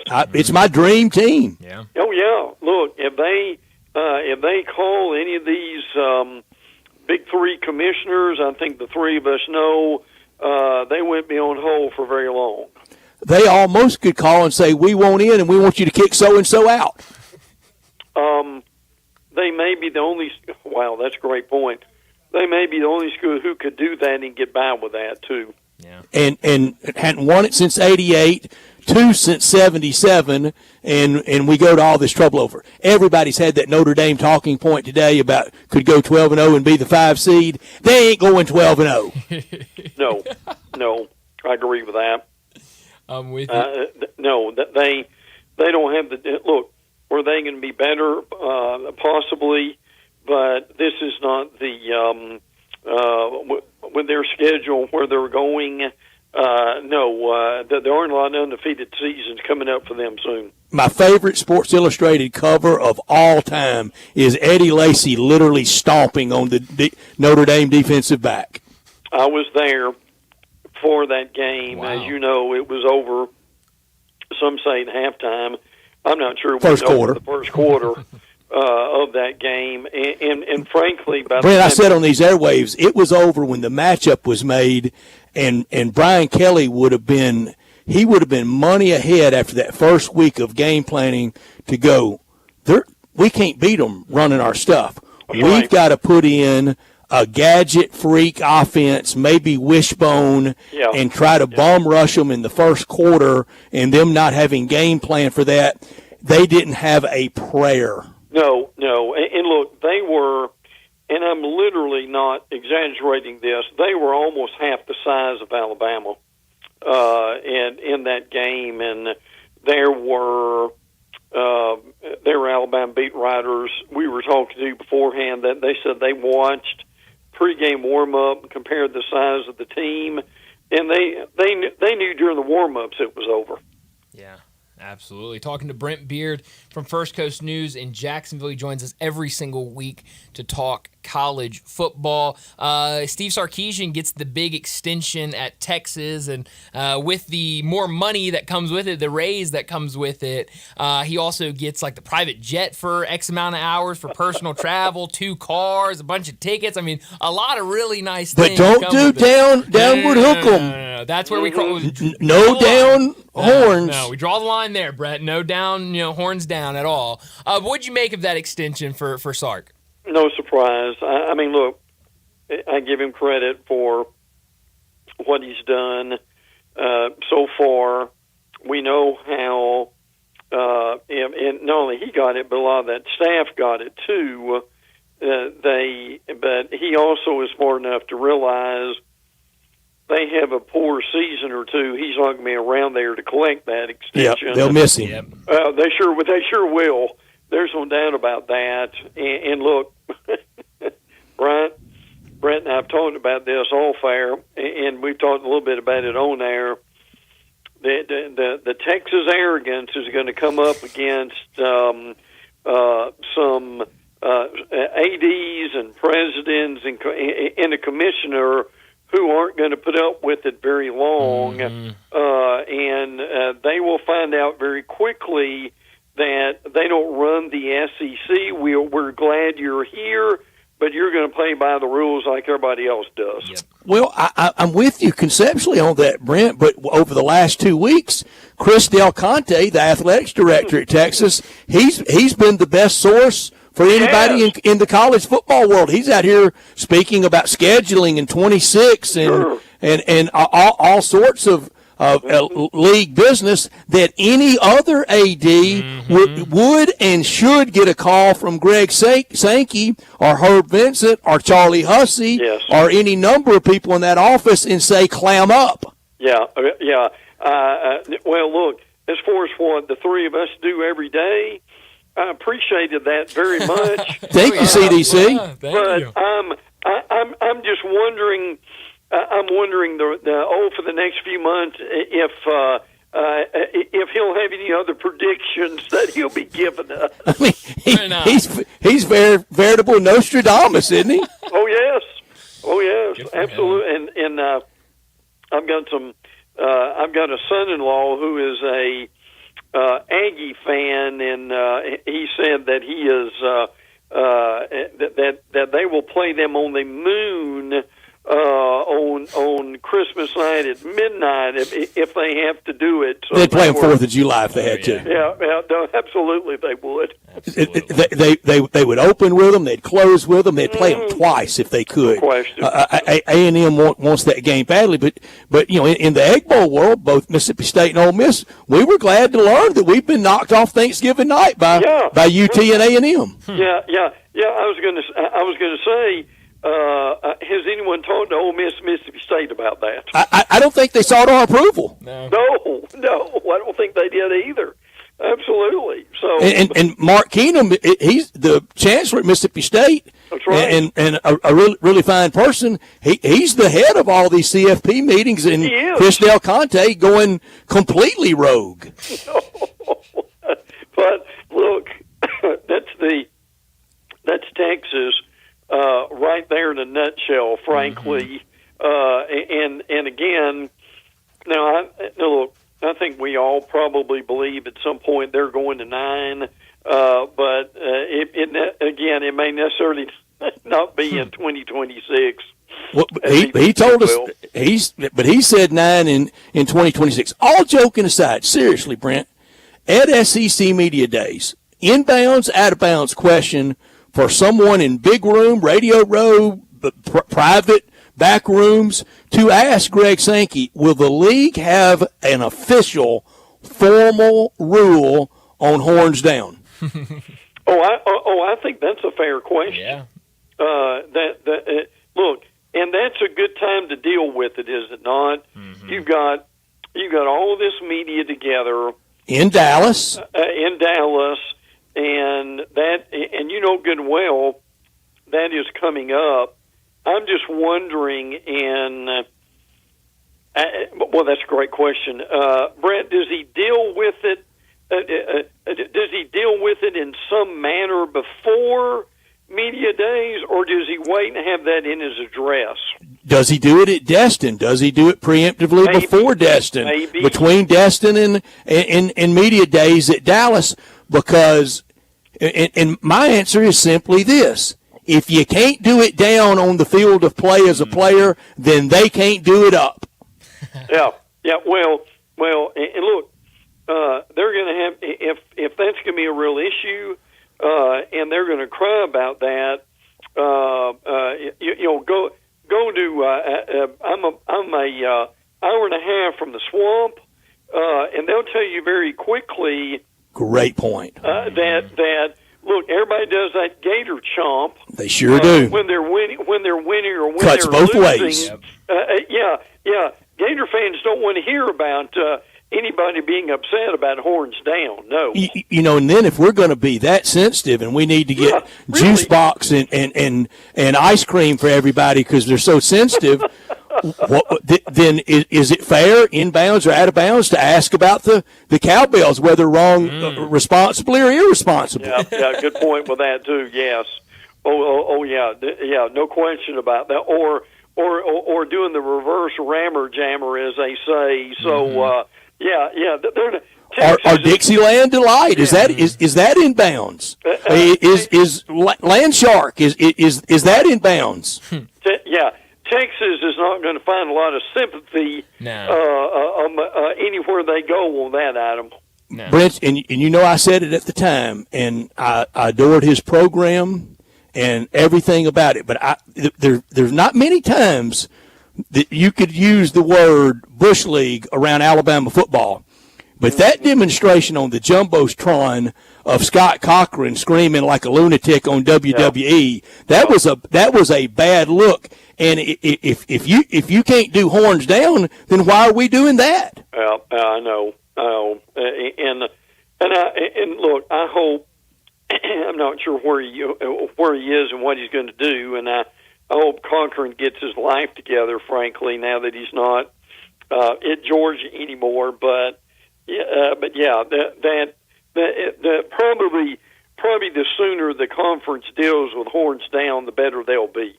Yeah. When you talk about horns down, man, what the BYU basketball coach a couple weeks ago, to start his post-game press conference, apologized to Texas that his students were doing horns down and that's not the program that they want to run. I don't think you're going to get that from any coach, football or basketball in the SEC. No, there won't be an apology to an opponent for anything unless it's something incredibly egregious. No. Goodness, and tonight you got Baylor at BYU in basketball. Heck, never mind horns down. No dancing allowed. Nothing harder to drink than ginger ale. That's right. I was about to say, it kind of lines up with exactly what BYU is to apologize to an opponent for horns down. Yeah, absolutely. Yeah. Good point with that one. But yeah, the ginger ale bowl tonight in Provo. Sure will be. Oh yeah. We'll hold hands and sing Kumbaya. I mean, I appreciate what both of them stand for. Yeah. That's pretty funny. That's right. Brent, going back to the college football playoff rulings, and this is something Brett has brought up a lot. We've talked about it in the past a lot, but this change to the now 5 and 7 is just in effect for next season. Do you think we stick with that moving forward, or do you think after next year we get back to the table and change some things? I think they'll get back to the table and just kind of see where they are. But they just right now need to, and they may do this for 2 years before it's over. They're still waiting on a lot of things. I tell you, this interesting thing that's come up here is they're concerned about some of these first round games maybe being between dull. Yeah, basically. So. And maybe TV won't give us as much for those games as they normally would. I mean, that's still stuff that they'll have to work out at some point. I mean, I get the concern, but my goodness, if you open it up to 12 teams, you're going to have some teams that maybe aren't as high profile that can't be all the way around unless we get the. And we've talked about this before. Unless the non-Power 5 have their own playoff and their own TV situation, and for the first time over the weekend and first of the week, we saw some discussion about that. I don't know if they're going to do that, but I think it would behoove them to at least have some meetings and see where that might go. Brent, you cover college basketball as well. Either, neither, or both. Jim Larinaga, Leonard Hamilton, we're in the last days of their really great coaching career. Either, neither, or both step away after this year. I'm pretty sure Hamilton's going to. That's what I've been told. The other, could he go another year, Brad? I would probably say maybe both of them may decide I'd go both. That it's time to retire. Yes. Yeah, I think we're getting close for both of those. Curious on the basketball front, we've seen now the ACC has come out and said it, the Big Ten said it a couple weeks ago, but now with expansion, both of those conferences will not take every team for their conference tournaments. I think ACC is going to be the top 15 teams in conference. I'm not sure on what the Big Ten is going to be. I love it. That was What are your thoughts on not bringing everybody to conference tournament, but limiting it to the top 15 or so? That may be a pretty smart decision, frankly. I mean, I think we know right now where say, for instance, the bottom of the SEC. I mean, look, I don't think Arkansas is going to become one of Nolan Richardson's powerhouse teams overnight. No, they'll let people in for free on Wednesday night at SEC. Yeah, but you know what? That's a really good point. I would agree with that. But they're going to have to deal with that. All of them are at some point. So yeah, and look, if you, I really don't see anything that wrong with that. I mean, there's a side of me that wants to have all the conference involved, but I mean, we know what these teams have done and what they're going to do, and I don't know what going to Nashville is that going to change anything, guys? No. And it's so it's so hard, almost impossible to go from that first day and win the entire tournament. And those teams that are playing on that first day, they're already out of NCAA tournament consideration. So, I mean, it's really no point in it. No, and I don't think we're going to Brett remembers this. I don't think we're going to have any Dennis Felton in Georgia coming winning back. A doubleheader. Wow. Yeah. People forget that because of the tornado that hit, and what a incredible weekend that was all the way around. So that's a great point. Probably the only doubleheader we'll ever see. Tim Brando says, and everybody attests this around a tornado. He said he knew they were in trouble there when he heard a freight train coming through, and he knew no train track was coming through the Georgia Dome. No, absolutely. Well, and when some of that lighting and so forth was swinging precariously. Yeah, sure was, wasn't it? Woof, man. Crazy. Yeah, it was time to get low. Yeah, no, absolutely. Well, Brent, thanks so much for joining us. As always, we'll do it again next week. Good. Can't wait, guys. Take care. Thanks much. Thank you, Brent. Brent Beard with us from down in Jacksonville. It was mostly college football, but we're going to talk basketball with him, and a real sea change with Jim Larinaga and Coach Leonard Hamilton possibly stepping away. The commissary, two great locations for them. The new Collierville commissary, Houston, Levy, and Poplar, are the original in Germantown. And this time of year, that's the place for basketball game watching. Go out to Collierville and get outside on the patio like you could today and enjoy the games and enjoy the scenery and enjoy that Memphis-style barbecue done the authentic, slow-cooked Memphis way. If you're craving an easier way to order, text commissary to 33733. You got to start slow and build to the good stuff, the big stuff. It's all good, though. The appetizers like the cheese plate, the smoked chicken wings, the tamales, or the barbecue nachos created in the early days of the 80s, early in the Germantown commissary, tenure by Walker Taylor and his staff, a staple of sports. Now and then dig into the ribs or the shoulder, chopped or pulled on a sandwich, on a plate, all the sides, deviled eggs, beans, slaw, bread. You can even order it by the pound, a 6-pack, an 8-pack, or a 12-pack. So many enjoyed that around Big Game Sunday. The salads are great.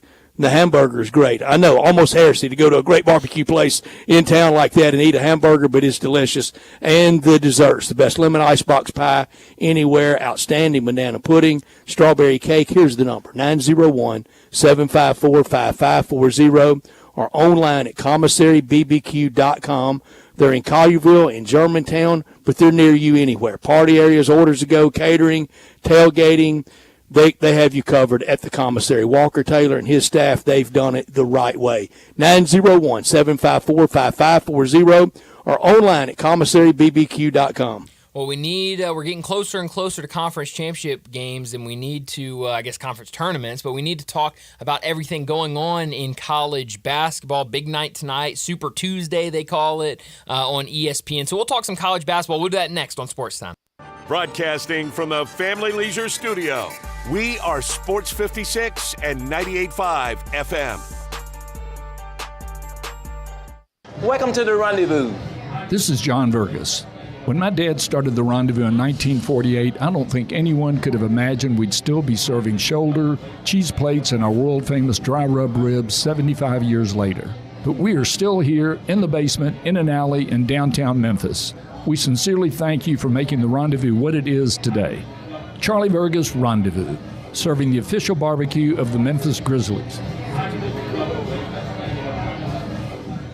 This is Sheldon Rosengarten with Marks Bensdorf Realtors. I'm often called Shell Done because I sell homes and work with buyers and I get the job done.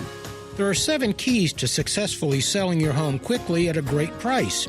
First, call me. I do my research and advise you on preparation, presentation, and proper pricing that gets you the activity to get the best price. Follow my advice and it can happen. I did mention 7 keys to a successful sale, didn't I? Well, if you use the first key, calling or emailing me, you really don't need the next 6 keys. Remember, that's Sheldon Rosengarten at 483-0546 or MemphisRelocate.com. If you don't need me now, write it down for later or for a friend.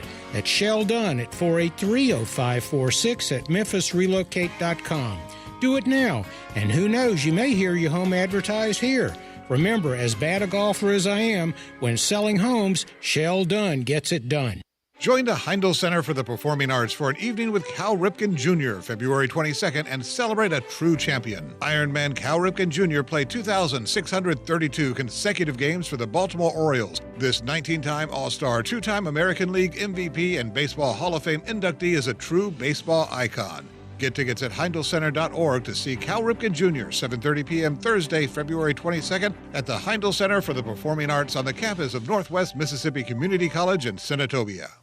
It's time to get thunderstruck during Gossett Mitsubishi's spring sales event at Gossett Mitsubishi on the Pike. Ready to get 43 MPG Highway? Check out the 2024 Mitsubishi Mirage. We Gossett, 18,610 or $249 a month. Need extra room? 7-passenger seating in 2024 Mitsubishi Outlander SE, 33,605 or $399.99 a month. And Gossett Mitsubishi's got sophisticated styling and comfort in 2024 Mitsubishi Eclipse Cross, 31,200 or $449 a month. Plus, every Gossett Mitsubishi comes with Mitsubishi's 10-year, 100,000-mile powertrain limited warranty. That's Gossett Mitsubishi, 1870 Covington Pike, and 24/7 at MemphisMitsubishi.com. If you want it, we got it at Gossett Motor Cars. Mirage RH00591 MSRP 19110, Outlander RZO 19512 MSRP 34605, Eclipse RZO 10625 MSRP 317, includes all rebates and incentives. PF 695 excludes tax, title, and license. See dealer for complete details. Offer valid through end of the month with approved credit dealer stock only.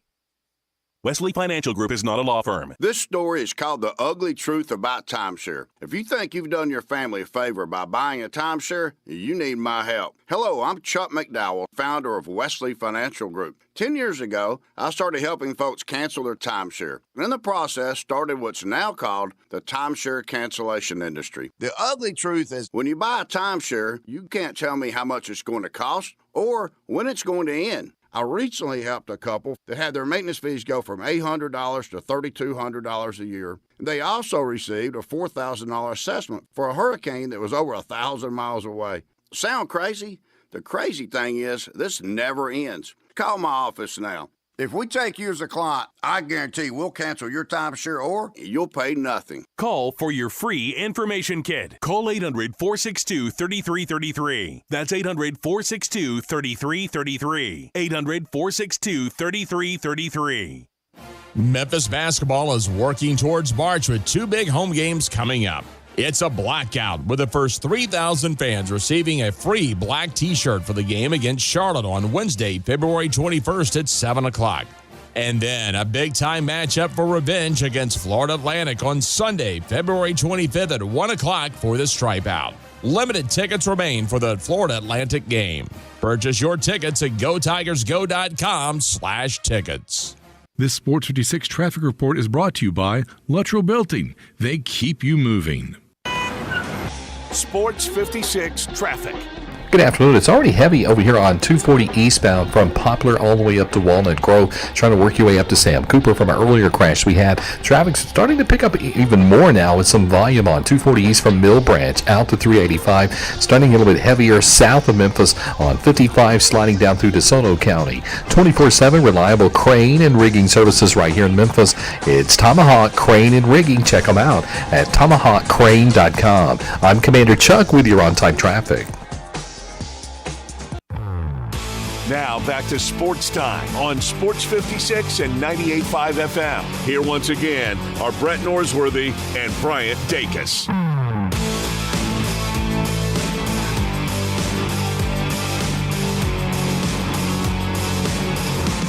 Welcome back into Sports Time. Bryant and Brett with you in our Family Leisure studios. And we got to talk some college basketball. It was a busy weekend.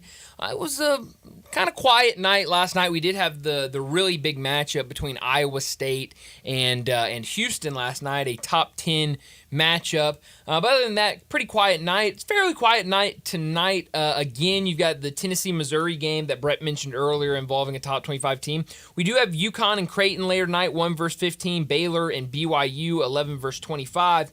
But outside of that, not a ton of the kind of big-time names, Power 5 teams going tonight. But Houston last night, I mean, really kind of showed why a lot of people are saying they're one of the top teams in the country. They are, and I think they could get there. In Houston, I heard this morning a guest with Greg and Eli, the announcer from ESPN, John Crispin, he wanted to make the comparison to Kelvin Sampson's first 6 years at Houston not being that indifferent to the first 6 years of Penny Hardaway in Memphis. That's just not accurate. No. In his 6th year at Houston, he took the Cougars to the Final Four, I think, the year before that.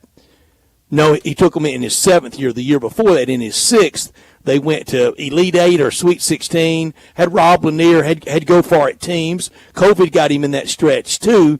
But he was chopping wood well before a 6 year. I just don't think that is a accurate portrayal in comparison. No, I don't think so either. And the job that he has done with this Houston program, and they did a great. Last night, Chris Budden, who was the sideline reporter for the game, she had this great kind of story pregame of how when he first got to Houston and back in it was Sadsville. It was, and he would go out and walk around campus with a bullhorn and tell people to come to the games and get people involved and just talking to the students, trying to get them now. So he had a bullhorn moment too. Yeah, no, it was hilarious because he was like, they had this one clip from like 2015 or 2016, and he's like talking to these students. They hear us, and soon the rest of college basketball will hear us. Exactly, and he was talking to these students. He was like, yeah, y'all should really come out to the game tomorrow. It's going to be a lot of fun. And then, like, they're walking away, and he just pulls up the bullhorn, and he's like, come to the game tomorrow. It was hilarious. And, just kind of saying that's where it started. He getting out there and being kind of proactive to try to get people to come to the game, and now, and they had this shot of the student section, what it was last night against Iowa State, and just kind of where he has taken that program. And Tillman Fertitta has sunk a lot of money into it. Finally got the lighting right at Hofheinz. We badly needed. It was so dimly lit forever. I mean, you couldn't see from one side to the other in that place. And they're rolling. But I'll go back to my top story. I think everybody's playing for second. Now, on February 20th, that's easy to say, and it can change with an injury, with a sprained ankle, with a team hitting 12 threes and having less than 10 turnovers, and that other team hits 4 threes and has 14 turnovers. That's how the upset bug hits, and it will for somebody. I think there is a ton of parity out there for second place. Yeah, no, absolutely, and UConn has kind of separated themselves from a lot of people. I just saw this like in our last break, or maybe a couple breaks ago. Somebody posted on Twitter that UConn is now at minus money to make the Final Four, which is insane. I mean, to bet on a team not at plus money to make the Final Four is incredible. And that just kind of shows how good UConn has been this year, how well they've played, and even, I think, a 4-point favor right now on the road tonight against another ranked team. I mean, they have just shown how dominant they are this year. And 1 year ago, when we weren't the only ones, nobody was talking about UConn being in this position, winning it all and kind of steamrolling. What, they've lost twice this year? Yeah, 2 times, yeah. To North Carolina and road at Seton Hall? Yeah, I think so, yeah. Pretty badly at Seton Hall, wasn't it? Mm-hmm. Yeah, let me double check. 15, 18 or something. Yeah, 75-60, 15-point loss, Seton Hall. Kansas was the other loss in early I said North Carolina. Okay, Kansas. So I think they're that good. The number of people, if we just went, never mind outside Rupp Arena, never mind, for that matter, outside of FedEx Forum, if we just went around college basketball and asked this simple poll question, who's better all time, John Calipari or Jim Calhoun? I think it would be a resounding John Calipari. It would be. Yeah. It would be. If we just ask today who's better, John Calipari or Billy Hurley, I think it would be mountainous. Yeah, I think it would. If he gets a second game, set, match on that question, and already over Calhoun, and that's why Calhoun ran so hot at Calipari. He knew he was better. Yeah. No, and if 3 doesn't beat 1, I don't know what does. Well, that's a good point. One, it's kind of the discussion they had with Hurley after winning it last year, and they were kind of like, does this put you in, as a blue blood? And he was like, I feel like UConn is already a blue blood, and I don't, obviously if we weren't, I think this national championship does it. And now if Dan Hurley can take them again and win another national championship back-to-back years, I mean, it's not a question. I mean, they are undoubtedly a blue blood and one of the best programs, the best program in the country. Unquestionably, they would be, and that would be 6 under 3 coaches. And that's if you're counting Kevin Ollie as a coach. How about that? Now Kevin Ollie back coaching with Brooklyn, with the Nets. He's going to be their head man. Crazy. Well, Brooklyn's been through the coaches, haven't they? It's crazy. I mean, I could not believe yesterday when I saw Woj tweet that they were firing Jacques Vaughn. I mean, it blew my mind. And what are they going to start over with? I mean, who?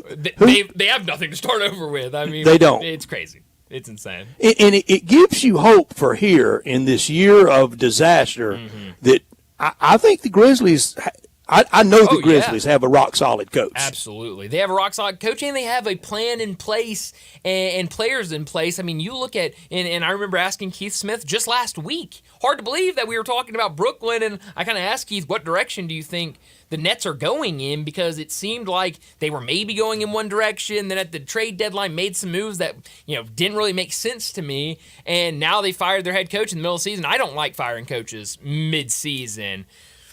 I just don't know where they go from here, and the Grizzlies are in a great spot to kind of bounce back next year if everyone's healthy. Sneaky good college basketball game tonight, and no prayer. I'm not even going to fake it that I'm staying up for it. 10 o'clock tip. Yeah.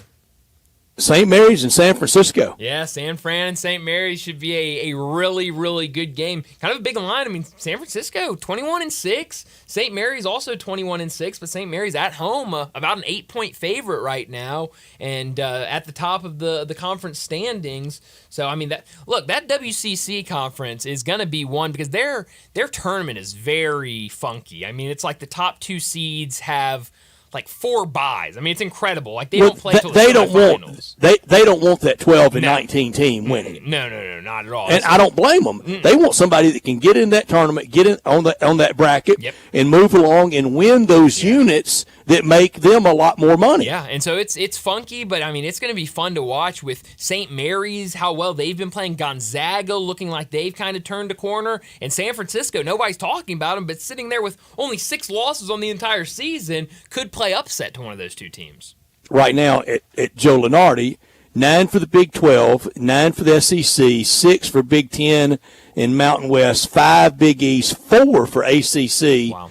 2 for the Pac-12, 2 for the American, 2 for the West Coast Conference. Wow. So, yeah, I mean, 9 for both the Big 12 and SEC. Hard to believe that that's going to be what it is. think maybe 8 for both of those. 9 just seems so hard for both those conferences. And I think especially the SEC. Yeah. And that 9th right now is probably Ole Miss. Mm-hmm. They've got to go 4-2, 3-3 at worst the rest of the way. 4-2 would land them at 10-8. Mm-hmm. 3-3 would land them at 9-9. Yeah.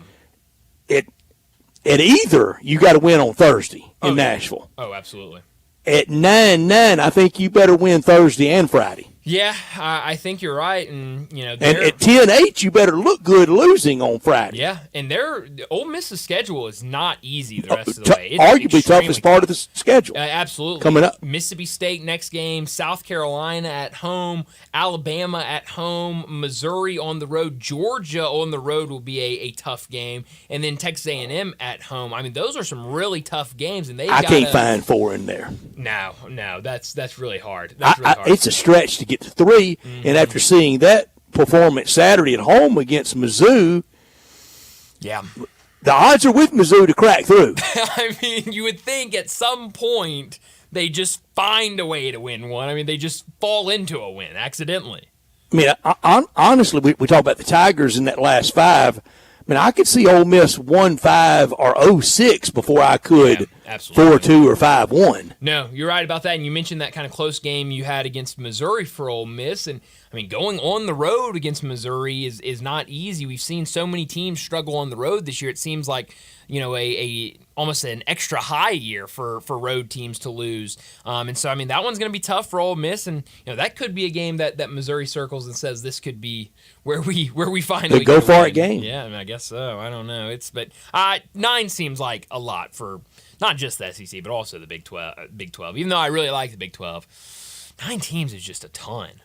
Yeah, but I would bet 9 for Big 12 before I would SEC. Absolutely. If I had to say, if you said one of these conferences gets 9, I would go Big 12 before I go SEC. And there are a couple of mock brackets out there.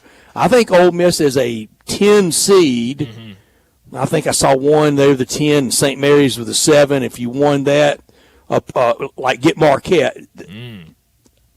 I'd take that. Yeah, no, I would take that too. Probably wouldn't win the first round game, but no. I'd take my shot against St. Mary's. Absolutely, and I think any Ole Miss fan right now, you definitely you're happy if you just get into the NCAA tournament this year. I think first year, Chris Beard be a huge success to get into the tournament, and so after that you're just kind of playing with house money. You get a win, we got to get somebody local to have a crowd at the Memphis Pod. Got to, and I tried to look what Joe Lenardi had. It didn't look great for local it's names. not. Texas Tech versus the winner of Butler Gonzaga, Alabama against High Point, and the other part of that pod, Houston against Sam Houston, and Washington State against Northwestern. I'll call it now. Sam Houston and Washington State to bring 10 fans combined. Yeah, no, they would not bring a lot at all. No, then none of those teams do anything. High Point would make it 20. yeah, I think you're right. So you got to have some sort of local flavor. There will be more people that live in the High Point neighborhood go to the game at FedEx Forum than from High Point College. Brett, I would agree with that. If we had to bet money on that, I would go all in. I mean, you're right about that. So, well, I mean, but I think, Joe Lenardi, obviously, with his bracketology, I think when we actually get to Selection Sunday and we get a bracket in front of us, I would hope the selection committee says, let's get a local team in there. There's plenty of local teams in the field. Let's get one of them in there. I mean, this is going to come off caustic, but it's the truth. Has Tennessee potting to Charlotte. They would prefer that. It's closer. It is. Yeah. No. I mean, they would prefer going to Charlotte than coming to Memphis. Yeah. And I mean, we would certainly rather have them here, but no, you're right. In terms of travel, they would absolutely rather go to Charlotte. So we'll have to see, but we're getting closer and closer to Selection Sunday and these conference tournaments where we're going to get all-day basketball. I mean, the best time of the year is when you get that wall-to-wall at about 10 o'clock line game. Oh, man. It's for News Matter only. Exactly. No, it's going to be a ton of fun. But let's go ahead and get to a break. When we come back, it'll be time for Big Number of the Day. You already know you can listen to Sports 56 anywhere with the Sports 56 app or at sports56whbq.com. But you can also watch us daily with live video of all of our shows on Twitter, Facebook, YouTube, and Twitch. Here's some hard truth about engagement rings. There are 10 premier designers every woman knows about. They're like the Mercedes or Louis Vuitton of engagement rings. World-class, iconic, quality names. Hey, it's Eric Hasseltine, and these designers are hard to get. And every jewelry store wants them, but very few make the cut. So they have to settle for lesser brands or knockoffs. Around here, there's only one jewelry store that offers these premium rings. It's Genesis Diamonds. Genesis is the only one that made the cut, that meets the highest standards. Genesis is the only store that's allowed to offer these exceptional brands that women really want. Other stores are jealous of this and will try and convince you these are more expensive and try to get you to settle for something else. But the truth is, Genesis has top quality designer rings for under $2,000. It's not about price, it's about craftsmanship and quality and detail and individuality.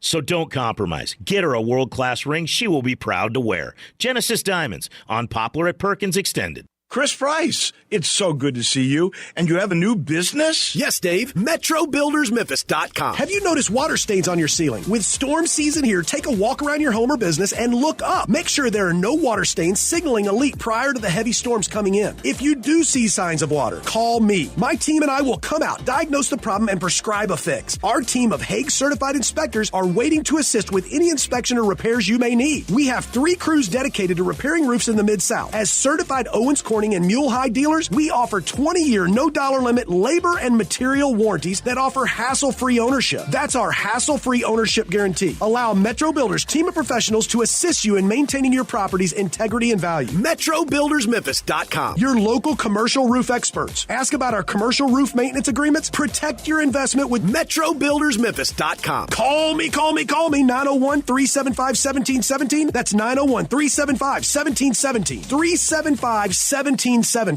Head on over to Frontier Western Store for their most anticipated event of the year, the famous February sale. It's your golden opportunity to save big on an extensive range of boots and apparel. Discover huge discounts on Carhartt. Dive into a selection of clearance shirts available up to 40% off alongside coats/30% off. There are limited time exclusive deals on select Ariat shirts and jackets too, with fresh items joining the clearance racks weekly throughout the month. But that's not all. Frontier's Boots Room is brimming with markdowns too. Hundreds of discounted boots and shoes from Rocky, Durango, Twisted X, and Ariat, all priced to move as Frontier makes way for their exciting new spring collection. Whether you want stylish dress footwear or durable work boots, now's the time to stop by Frontier and snag your next pair. Oh, and all Hey Dude shoes are now part of the sale also, and those will go quick. So don't miss out on the famous February sale at Frontier Western Store, 5880 Goodman Road in Olive Branch, and on the web at frontierwesternstore.com. Locally owned and operated since 1967.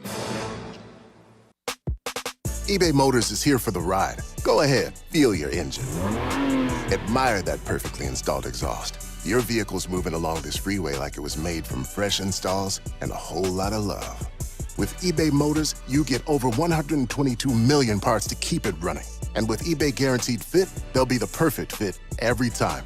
Plus, at these prices, well, we're burning rubber, not cash. Keep your ride or die alive at ebaymotors.com. Eligible items only. Exclusions apply. They say you can't pick the best barbecue in Memphis. Who is they? The people that say things. Like what? Well, that you can't pick the best barbecue in Memphis. Well, that's ridiculous. It's Central Barbecue. Well, I'm telling you, these people said that you can't even say Central Barbecue is the best barbecue in Memphis. But it is. There's no better slow-smoked, perfectly cooked barbecue in Memphis or anywhere else. Look, I'm just saying that they say... What else do they say? Well, that the earth is flat. You have got to get off of social media. That's what they say as well. Now back to Sports Time on Sports 56 and 98.5 FM. Here once again are Brett Norsworthy and Bryant Dacus.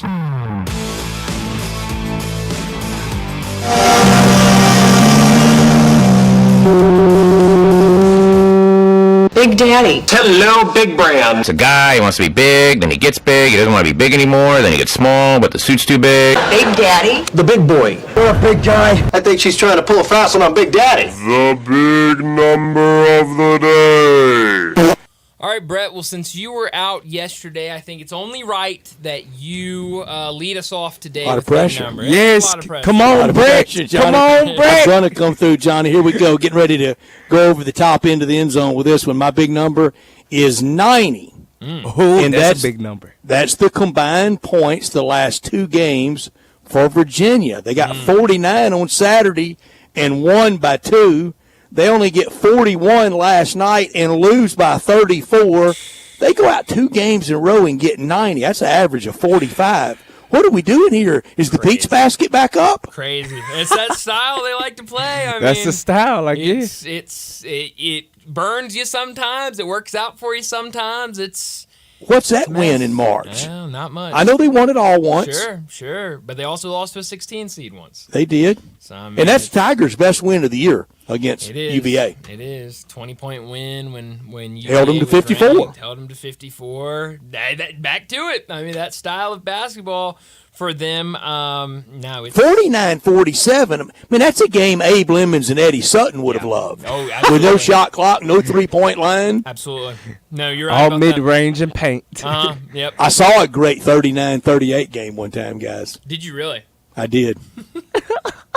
Arkansas and Texas, Abe Lemons versus Eddie Sutton, 39-38. It was as compelling as a 1-0 baseball game. Oh, my goodness. I'll take your word for it. Yep. I don't know if I want to see it, but I'll take your That's word for defense. it. Sure We is. liked it at the time. I bet. Not a lot of people, I don't think anybody would like it today.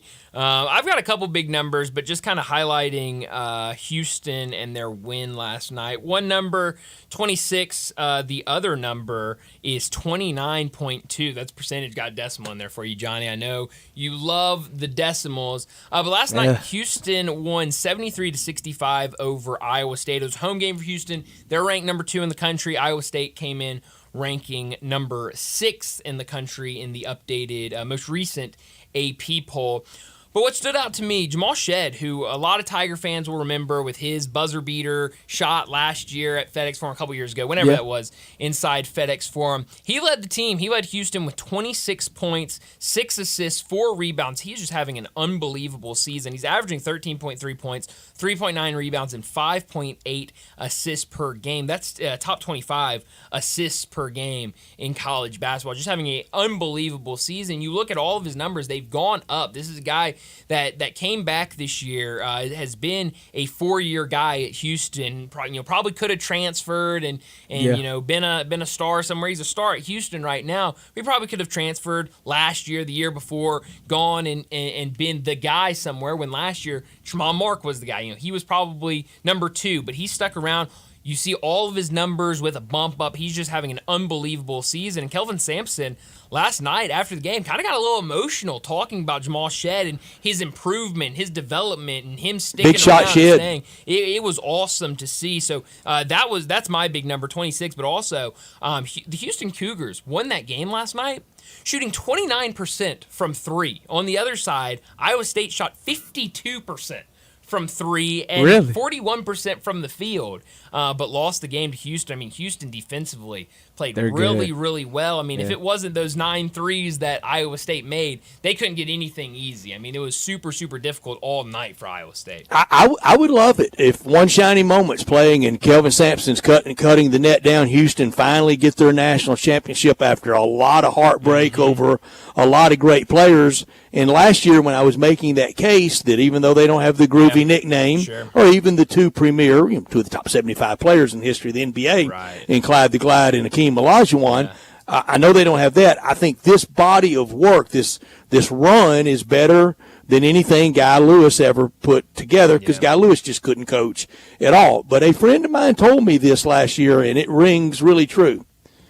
If you can't win it with Akeem and Clyde the Glide, when are you ever going to win it? Well, that's a really good point. I mean, that's and they had the heartbreak. I mean, they 3 straight Final Fours in the final game, 2 years in a row, 83 and 84. The 83 heartbreak to Jimmy V and NC State's miracle run, 54-52 in Albuquerque. The next year, lose out in Seattle on the last night of the year to John Thompson, Patrick Ewing, Michael Graham and company, and really nothing again until, sustained until Kelvin Sampson. And Brian, I said it last year after that game on Sunday. I said it on Monday after that game and got just crucified at the text line for it.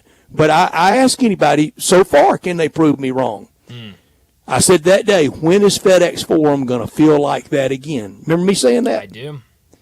Remember, and It hadn't been that this year. Don't give me a Christmas time game. Doesn't feel like that then. Last day of the year, big stakes, conference stakes, good house, 13,000 in the house. When's it going to feel like that again? It hadn't so far this year. Nope, and it's not going to. With what the Tigers have done, you're not going to see that this year at all. Another interesting thing I saw, speaking of Houston, and I saw somebody point this out last night, when you go to KenPom and look at his rankings, just teams, he ranks every single team, he does not have UConn number 1 in the country. He has the Houston Cougars number 1 and has been that way since November. It might have been that wacky all years. KenPom. KenPom, crazy. He's got Houston number 1, and so obviously he is very high. Is on KenPom Houston. a real guy? He is, Ken Pomeroy. Okay. Yeah, he just doesn't, we've had this discussion before. He doesn't like to really be out there in the public Hates eye. talk radio. He does hate talk radio. Get in line. Really, honestly. But, I mean, you know how much I love KenPom, Brett. I mean, I cite it as, I know you do. often as I can. It is close to the college basketball Bible, I think, as you can get. But we need to wrap up this hour and get to a break. And when we come back, we're going to be talking some NFL with Bo Marchant.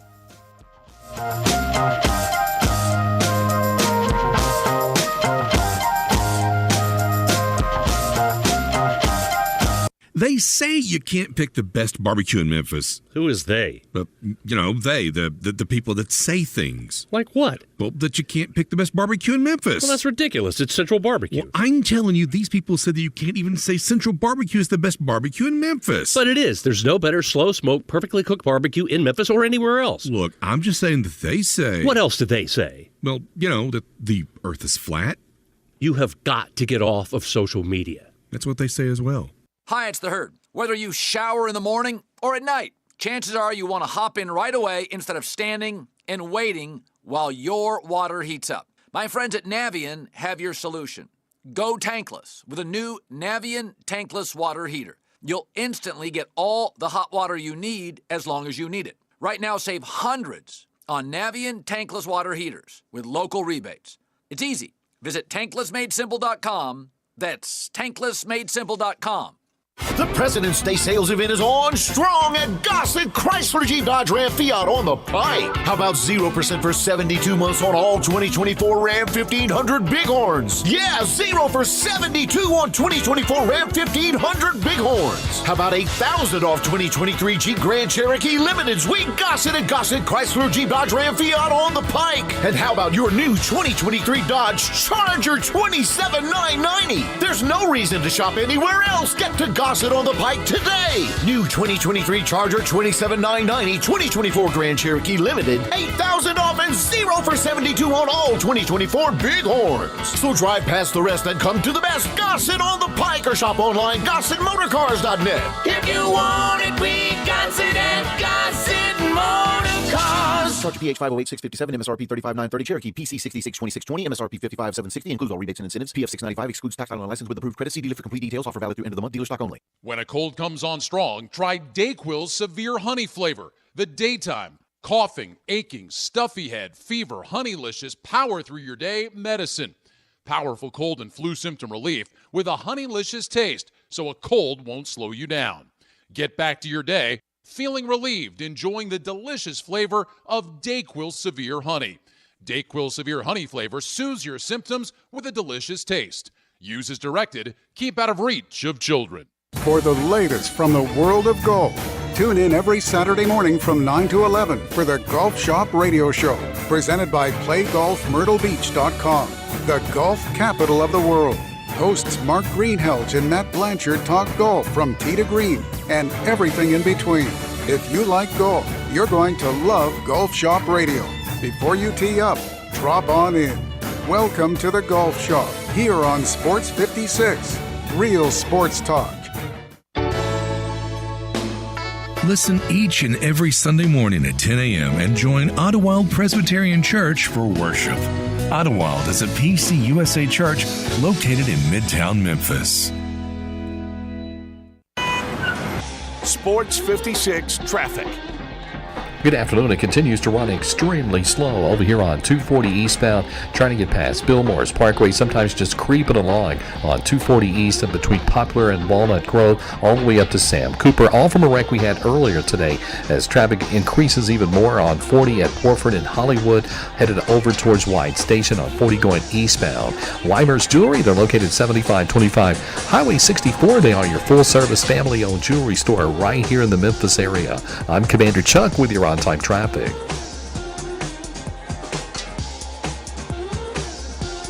We are Sports 56, WHBQ Memphis, and W253DF Memphis, Flynn Broadcasting Stations. National Football League talk every Tuesday with Bo Marchant, covering the NFL Draft at collegetopro.com and the NFL Draft Bible, covering the Steelers for Sports Illustrated, living and running in Eastern Ohio, and on Twitter X at Bo Marchant. Here's Bo with Bryant and Brett. Bo Marchant joins us like he does every single Tuesday to talk the NFL. Bo, thanks so much for joining us. And we have finally, after spending last week mostly talking about the Super Bowl, we finally hit the off season. I'm curious for you. I know you always talk about your favorite time of the year is the off season. What is your favorite part of the offseason? Is it the combine, the draft, free agency? What is your favorite thing about NFL offseason? I really don't know. I love free agency. I just told Johnny, to me, it's like all these teams are they're giving birth. It's new life. Everybody's at ground zero. It's just, I guess, whose toddler is going to grow up the fastest and win the Super Bowl next year. So I love the free agency part. I love getting to the combine and these kids kind of, start to distance themselves. And then we get pro days and, there's just so much. So I really can't pinpoint it. I guess it's just kind of all of it. I guess it's like a buffet. And I'm at the buffet. I love everything on the buffet. It's like a single meal. And I do. I really love the off season. I think it's the best off season in all of sport, and because there's always plenty of intrigue in how they do it with the free agency and then the draft and then the schedule release, and then we're getting close to OTAs and mini camp and training camp, and then we're there. You're in Canton at the Hall of Fame game in a blink of an eye. Before we get there, though, I think we're going to have a lot of movement at the quarterback position. Do you think Tua Tagovailoa is starting quarterback opening day next year for the Miami Dolphins? Yeah, I do think so. I think he's done everything, I don't think he's disappointed. And the biggest knock was the concussion scare, and that put everybody on notice, and there was a very scary situation, but he made it through 2023 unscathed, so you got to kind of hope that's behind him and the rare occurrence. But he's still one more away from being done, isn't he? The next concussion is his last one, isn't it? You know what? Now that he made it through this particular season with not any setbacks with that condition, I don't know. I mean, last year the way it was, and you may think that it would have happened quickly. This year might have put us on notice again. But I feel that it's he's at least escaped it, and I think he'd have to suffer multiple ones like he did this in 2022, with really put everything, and he missed several games because of it. Other than that, I mean, I think Miami has to like, what they have in him, and, he flows with the offense. And, I'd be shocked if he's not. I mean, I don't know who else they would get, if they Kirk Cousins. Yeah, that to me would not happen. That's no. You got a kid under contract, and plus I think Miami. I mean, you probably have to pay Kirk Cousins more money than you got these kids on these young contracts, so they're kind of cheap. So I mean, you're going to get signed Kirk Cousins. It's we're not talking Patrick Mahomes money, but it's going to be significant. And he's at a point in his career, as we've heard with Minnesota. Is there going to be guaranteed money involved? That was one of the hiccups there, allegedly. That's kind of maybe doesn't lead him back to be a Viking. So. It's the try to think about where these guys are going to go with so many needy teams of and me and Johnny were talking before I went on, and I just told him, like, this particular draft class with the quarterbacks, I've never had a higher hope that these guys all almost like the '84 draft with with Elway and Marino and Ken O'Brien and Tony Eason and all these guys, that these guys make it, because our league, the NFL, it needs quarterbacks desperately. This past season was, I thought, horrific. Some of the games that we had to watch in terms of the absentee ballots of quarterbacks. I mean, they did not exist. So I'm hoping all these guys really start out hot. They go to places that they have success, and it's going to give us a better viewing experience on Sundays. Yeah, absolutely. Well, I'll go with a different quarterback. We're kind of to that point in the offseason where people are paying attention to players' social medias, who they're following, who they're unfollowing, that sort of thing. And the biggest name right now is Justin Fields. It sounds like he may or may not have unfollowed the Bears on social media. Reports are coming out now that the Bears are fielding trade offers for Justin Fields. Do you think Justin Fields is a starting quarterback for the Bears next season? I do not. Wow. I do not. I feel, if I'm going to put any bet down, I guess that's the one I'm going to go with, especially them having the opportunity to have the number one pick and select Caleb Williams or whatever quarterback they elect. But right now it appears that, all signs point to the USC quarterback being the number one pick. Yeah. Somebody's going to like Justin Fields. And the thing with Justin is, his personality and the way he is, I mean, people like him. He's a hard worker. He's not a kid with an attitude. He's not a kid that's is going to rub you the wrong way. I mean, and that's probably one of the things that makes it hard for Chicago is, you got a guy internally that's well liked in the locker room. And, but at the end of the day, these guys are, they're professionals and they want to win. And listen, there's a reason why they had the number one pick last year. And they had Justin Fields. And there's a reason that they were still picking in the top 10, with their own pick. And they had Justin Fields. So, me, I just don't think it's ever going to progress. Is he lightning in the bottle and is he exciting to see sometimes? Absolutely. But when it comes down to the quick decision-making that needs to be done, I just don't think it adds up in that particular case. And I think that's why the Chicago Bears will elect to, move on from him. And maybe he has success somewhere else. We've seen it time and time again, but nonetheless, I do not think Justin Fields will be the starting quarterback in Chicago when things get going in September of 2024. What about Justin Fields, the starting quarterback in Pittsburgh, the team you cover so well? I think you're going back to the Kenny Pickett thing. I think you're really giving a lot of hope that you can turn this kid around in terms of him being an NFL passer. And, and that's why I think you're just kind of, I guess just spinning your wheels. You're not getting anywhere. And I don't know if Pittsburgh would do that. I can't imagine them getting a lot of draft capital up. And then if you sign him, I believe if you're going to invest in trading for him, then you're probably going to, I believe, have to give him the 5th-year option. I don't think you would give him a team, or you give Chicago draft capital and then elect not to pick up the 5th-year option. So it's a tricky set of circumstances with Fields. Talent, I mean, just unreal talent. There's not even a question. But just the breaking down the quarterback position. To me, it's just not a satisfying piece of work when it's all said and done. So, I think for Pittsburgh, you got the young guy in Pickett, who I think they want to still see be the guy. I don't know if they're going to have the money to sign a Kirk Cousins. I don't know if they can get Russell Wilson on the cheap, and he's going to get his guaranteed money from the Broncos. Mm-hmm. So I still, you're Ryan Tannehill. The Steelers are just that more of a veteran type thing. I know Omar Khan this is his second, year as the GM, and maybe he'll change some of the philosophies that we've come accustomed to seeing. But I doubt it's going to be that staggering of a move where they're going to go out and acquire a guy like Justin Fields when they have Pickett on the thing. I just don't think they want to crowd it with two young quarterbacks. I think they'd rather have a Tannehill, a Cousins, a Wilson, somebody that way, and a more experienced guy, and then hope, and give Pickett every opportunity to win the job in camp and prove to his team. And listen, I'm in that locker room. I mean, I see it. Those guys, they want to get the ball too. So there's so many aspects that goes on. You want your quarterback to play well, but there's skill position guys that they get frustrated not getting the ball, and that was part of it. And those Mason Rudolph chants that were heard in Acrisure Stadium, that was the fan base saying, you know what, we don't want Kenny Pickett. We want Mason Rudolph because he can move the football. I mean, they were cheering for Mason, but there's an undertone there of, what the message was. And, who knows, we got a whole new season now. Mason Rudolph would have to resign with Pittsburgh. He'd have to win the job.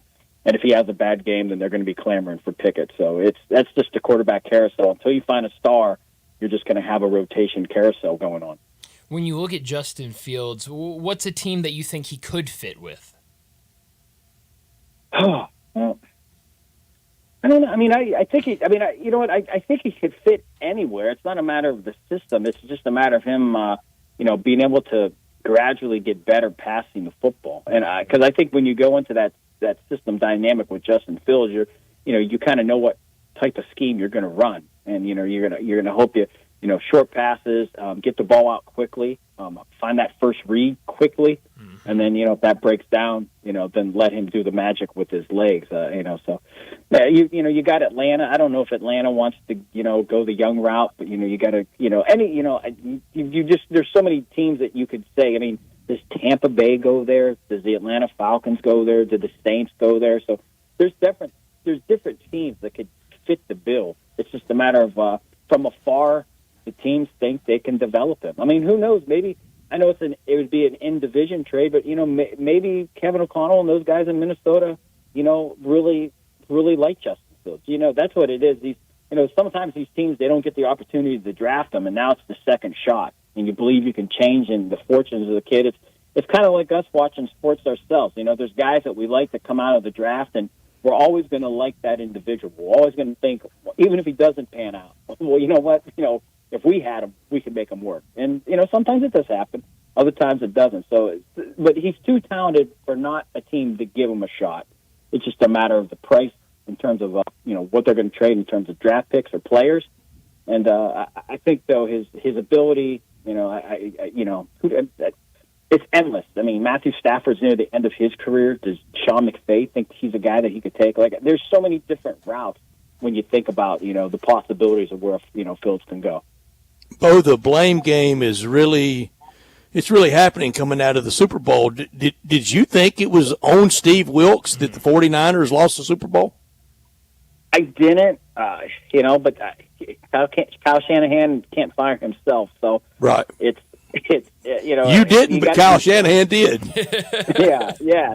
And it's sad. I think Steve Wilkes is a heck of a football coach, and but the Niners, though, the defense, I think it did get worse near the end of the year compared to maybe how they started. So I think from that perspective, maybe you could say that, and if they were the ones hoisting the Lombardi, I really doubt the move is made. But I think under the circumstances and the way the game ended, that's just the route it takes. So it's hopefully he finds a job elsewhere. I wasn't surprised by the move. I thought it was something that could happen, especially after a loss at that level. That he never blitzed. Just one time blitz. Yeah. If Mahomes burns you, you're no worse for wear. He's going to burn you anyway. So try it one time. Yeah, you have to. And it's kind of like a Jordan thing. Listen, he's going to get his 45 points. You got to worry about everything else. I mean, they're going to beat you. Mahomes is going to get his. But, again, you kind of got to take those risks. I wasn't shocked, put it that way. When it came down, I'm like, okay, you know what? They may have, went in a direction. And the defense, the way that they played in the playoffs, granted they got to the Super Bowl, but, they had their hands full for most of the playoffs. All those games were nail biters. They came back against the Packers. So they had their shots against the Chiefs. But lo and behold, the end of the game, Mahomes does his magic, and they have some pretty stout players on that 49ers defensive side that think that they didn't get it done. So, but hey, at the end of the day, this is a business, and Trent Dilfer got canned for Elvis Grbac after winning the Super Bowl, so anything's possible. Mm-hmm.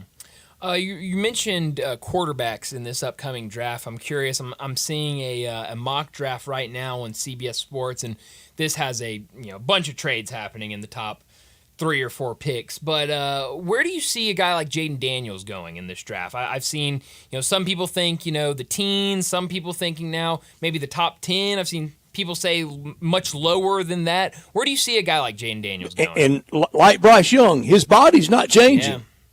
Yeah. I think he's going to be a top 10 pick. I think the combine's going to have to go really bad for him to slide out of that top 10 stratosphere, I guess. I think top 10, and I think you could say as high as 3, as low as 10, maybe even 2.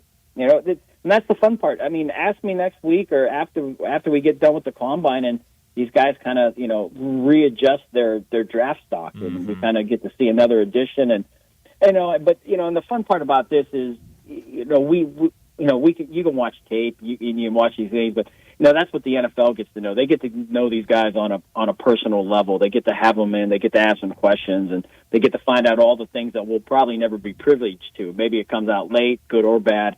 So, those are all the little dynamics. How does Jaden Daniels break down film? When they ask him these questions, when they put him on the board, how does he break down a play? Those are the little things that we're not going to be privileged to. So, little things like that. But I think right now, his body of work, you can't argue what he did at LSU. SEC football, dominant. Heisman. How can you argue what the kid did? So, I think for the number 2 quarterback, I guess the easy way to say it is it's going to be Drake May or Jaden Daniels.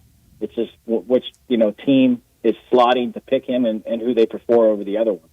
Did Bryce Young's rookie year, will that scare people away from Jaden Daniels? I don't think so, Brett. And the only reason I say that is, the Panthers were a train wreck as a team, and Bryce Young had little to work with, but he held up, and he took a beating. And I thought he had a pretty good year with that offensive line he played behind. He did. Because he was getting beat up. I don't think it might even help him. Really. He held up. He didn't miss time, significant time, but he played through it, and he had success. And listen, we know, the Carolina, that was a bad football team. When your coach is fired in season, that just shows you how bad things are going. And for a rookie quarterback to kind of go through that, really lackluster offense, not a lot of things working for him. And so I don't think Bryce Young will be a deterrent for Jaden Daniels' draft stock. And as these guys like to say, you kind of got to look a little bit of history, but all these guys are kind of, put on their own, different. You can't judge them the same. Just, and I did that a lot when Justin Fields was coming out and C.J. Stroud asking these teams last year at the Combine in terms of, how do you separate these Ohio State quarterbacks just because of the system, lack of success at the next level? And they all said you have to grade these guys. You have to judge them individually. You can't really put much into, where they came from or how the scheme worked at the school. You got to put them on a particular player. And proof in the pudding, a lot of Oregon Ducks, as I always say, prior to Justin Herbert having success, a lot of, Ducks never worked out. And like Ohio State, a lot of drafted quarterbacks, not a lot panned out, but there's a superstar in Texas with C.J. Stroud. That's a good point because Joey Harrington never gave that Hall of Fame speech, did he? No, Marcus Mariota, second pick, never made it. Dennis Achilles Smith. The Achilles Smith. So it's but you look at the school and you start thinking, hey, is this a trend? But that's why you got to judge individually and. You got to look at it too. You can't just dismiss it. The system. I know me and you talked, Brett, before, like Steve Spurrier and all those receivers that used to come out of Florida during his day. And you think, wow, what are they doing with the Gators? They're so dominant, and a lot of these guys got to the next level. The Riddell Anthony's, the Jackson. I'm trying to think of some others, but they just never made it. Yeah, Jack Jackson with the Bears was a flop. Mm-hmm. Jaquez Green. Yeah. Jaquez Green. Bunch of names in there. I know we'll talk a lot more about the Combine next week when we're kind of getting ready for all of the on-field events. But what do you pay the most attention to during Combine week? Well, let's see. The Combine week's fun. The interview process, getting to see these different kids, trying to just maybe get a few questions out of them. I think the biggest Combine thing week is having all the GMs and the coaches basically on hand, you're not that they're going to really tell you much. I remember the one year I asked the Ravens GM about Mark Ingram's impact on the run game going into the season, and they take J.K. Dobbins. So it's just he gave the most flattering answer how he was going to be their workhorse, and this is the unquestionable leader of the team. So I always think about that as you're going to ask whatever you want, but they're not probably going to tell you the truth anyways. And not that that's not a truthful answer, but circumstances pop up. But I think the opportunity to get some one-on-one questions with almost every coach and almost every GM. I know Mike Tomlin doesn't come to the podium, but Omar Khan will be there. And I think Belichick never came. For the most part, you get almost every GM and coach, and that's pretty unique in today's world. Yeah. Well, I got to tell a good story about the big beef I had on air with someone. And Jack Jackson that year at Florida, I mean, he was just Mr. Everything in Spurrier's groovy offense. And very softly, I said, he's good, but I don't think it will translate to the NFL as much as I think the best wide receiver in the SEC this year is Eric Moles at Mississippi State. And, I mean, it was a big row on the air. 10,000 career yards for Eric Moles, 600 career yards for Jack Jackson. I think I was right. I think so. Well, how fitting is after we hang up, after I have a podcast with Tulu Griffin, the Mississippi State receiver, who will be going to the Combine next week. So big-time player. From Mold to Tulu Griffin. So yeah, and then, like I said, that's the Tulu, you nailed it, Brett. Tulu could be Eric Moles. He could be, yeah. Shrine had a great Shrine week. He's off to the Combine next week as well. So big play. I mean, he's just an explosive kid. I think that holds a record at Mississippi State, 256 receiving yards in a game. And it can happen, but you got to have some skill set to do that on that level at that school for that type of stuff. Bowen, I wish so badly the NFL would do this. I know they do the 40-yard dash, and everybody likes that. I wish they would do a 15-yard dash, because I'm telling you, Tulu, when you have that little Wilt Rogers swings it at him on that smoke screen, that 15 yards he covers is quick. Mm-hmm.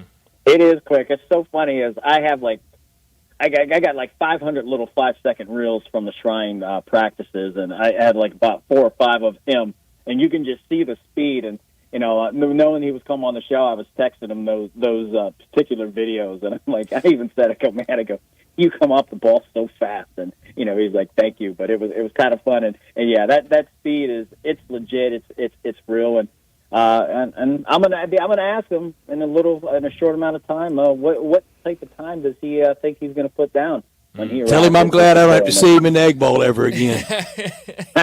I will definitely. Good player. Tell him that. Yeah. I'm sure he'll get. But that's a compliment, so I'm sure he'll. You better believe it is. Absolutely. Well, Bo, as always, thanks so much for joining us, and we'll talk to you again next week when we'll be in the middle of Combine Week.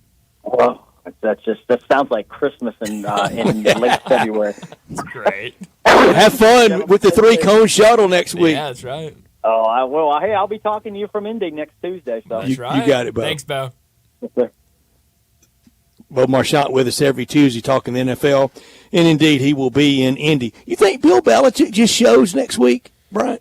Oh, he might. I mean, he certainly's got the gravitas that he can. Absolutely. I don't think the credential would be denied. No. Bill Belichick shows up. I don't think you're asking for, can I get some credentials from anything? Saying, hey, coach, go on. You're good. You're good. We need 2 forms of ID, please. That's right. No, I don't think you need that from Bill Belichick. I think he's done enough. Have I ever told you that gigantic row over Eric Moles and Jack Jackson? No. Fall of 1994. Guess where I was, Brian? Oh, right here. Right here. Man. Oh, man. And I just watched Eric Moles in State against Alabama. Great game in Starkville. And I knew he was just better than Jack Jackson. But in that Florida system, Chris Doering was good. Yeah. But it was it got heated, a heated discussion for Brett. But you're right. Oh yeah. End of the day, you're right.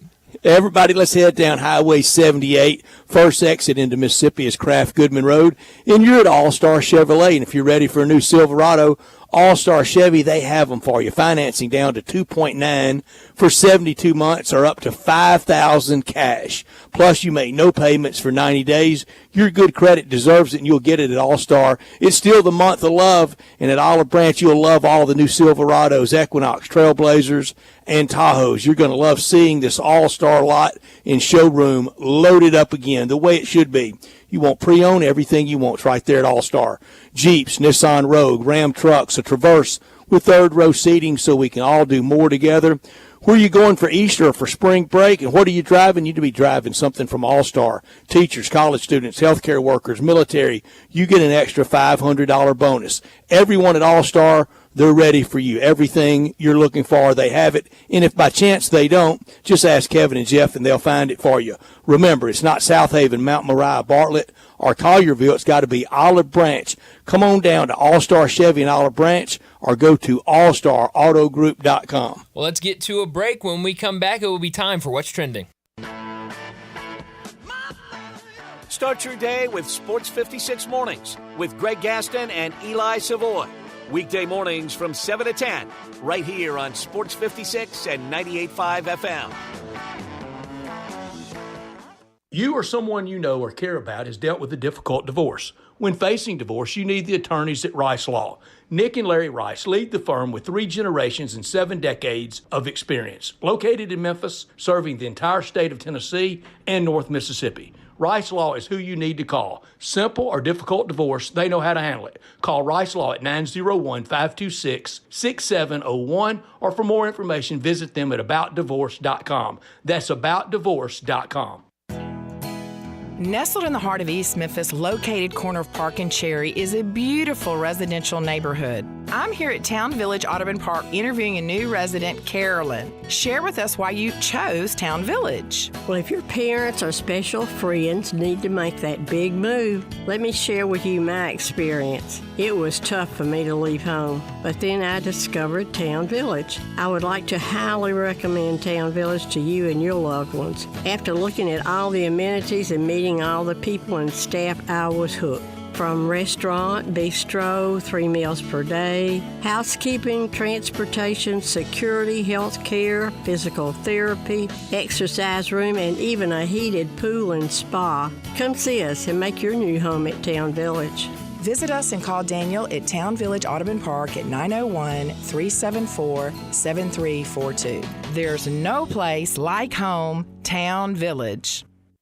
Are you struggling to pay your IRS tax bill? Do you have unfiled tax returns? Is the IRS threatening to garnish your wages or levy your bank accounts? You need an ally. Allies Tax Relief has professionals ready to fight for you. Their enrolled agents, tax attorneys, and CPAs have handled cases like yours for over 30 years, and they've saved millions of dollars for taxpayers just like you. Call now for a free consultation, 800-229-2496, or go to alliestaxrelief.com. This is hard to believe, but the Hyundai Santa Fe is actually better? I know, that's crazy, isn't it? The 2024 Santa Fe is new, top to bottom, and even better than before. It's almost as big as the Palisade, so roomy, and now it's got a standard third row. Everybody's clamoring for that. And it's the best SUV when it comes to the ride than ever before. You know how with SUVs you love it because you're sitting high, but you don't get that luxury kind of ride like a sedan? You do with the 2024 Santa Fe. It's the best riding SUV ever, and it's quiet. It's the ultimate family car. All you've got to do to be sold is to test drive it. The people at Homer Skelton Hyundai are saying, come try it. You'll love it. Homer Skelton Hyundai, right at the corner of Highway 78 and Craft Road. First exit in Mississippi. Go see the ultimate SUV, the 2024 Santa Fe.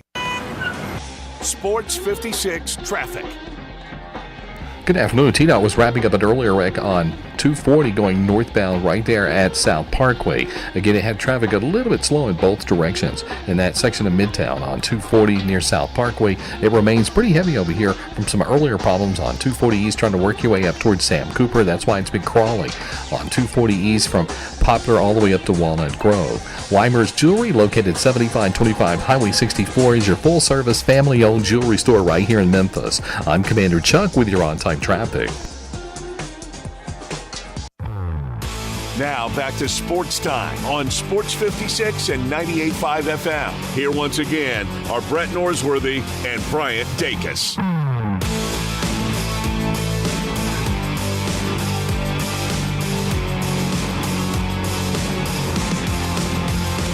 Welcome back in Sports Times. We've got about 30 minutes left in today's show. And Brett, a couple hours ago, talking to Dave Woloshin, we asked him, and we talked about it to start the show, about Penny Hardaway's comments last night where he said he feels like he is being unfairly criticized. Targeted. And targeted by the media. And we talked about it at first and said, well, we don't really think that. And talking to Dave, and Dave kind of had the perspective of, I think he's more talking about the national media rather than the local media, because I think all of us can agree. Point. Yeah, I mean, all of us can agree the local media has not targeted or anything, but I do think it might be a little different for the national media. Do you kind of get that sense from national media?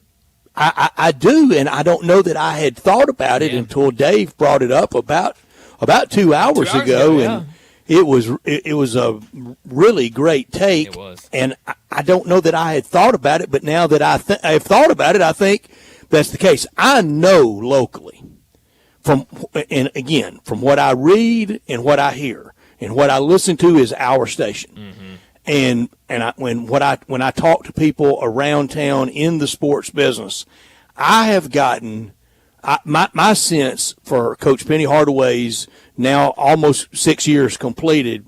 It has been most compliant, most obliging, and mostly supportive. Yeah.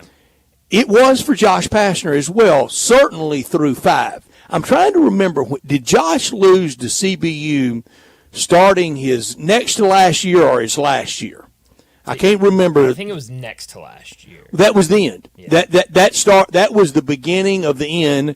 And I said, for a game that does not count in the standings, it really, really matters. Mm-hmm. The dynamic of it, the optics of it, just the whole feeling around it. And Josh tried to write it off as, well, I was playing different combinations. I wasn't worried about winning. You can't lose to CBU. You just can't do it. Just can't. And have any standing left. That was the beginning of the end for him, as I'm afraid Sunday probably would be for anybody else other than Penny Hardaway. Mm-hmm. He's not being fired after this year. He's not being fired after next year. He's not being fired after any year because he is bigger than the program. Yeah. And you're not going to fire anybody that's bigger than the program.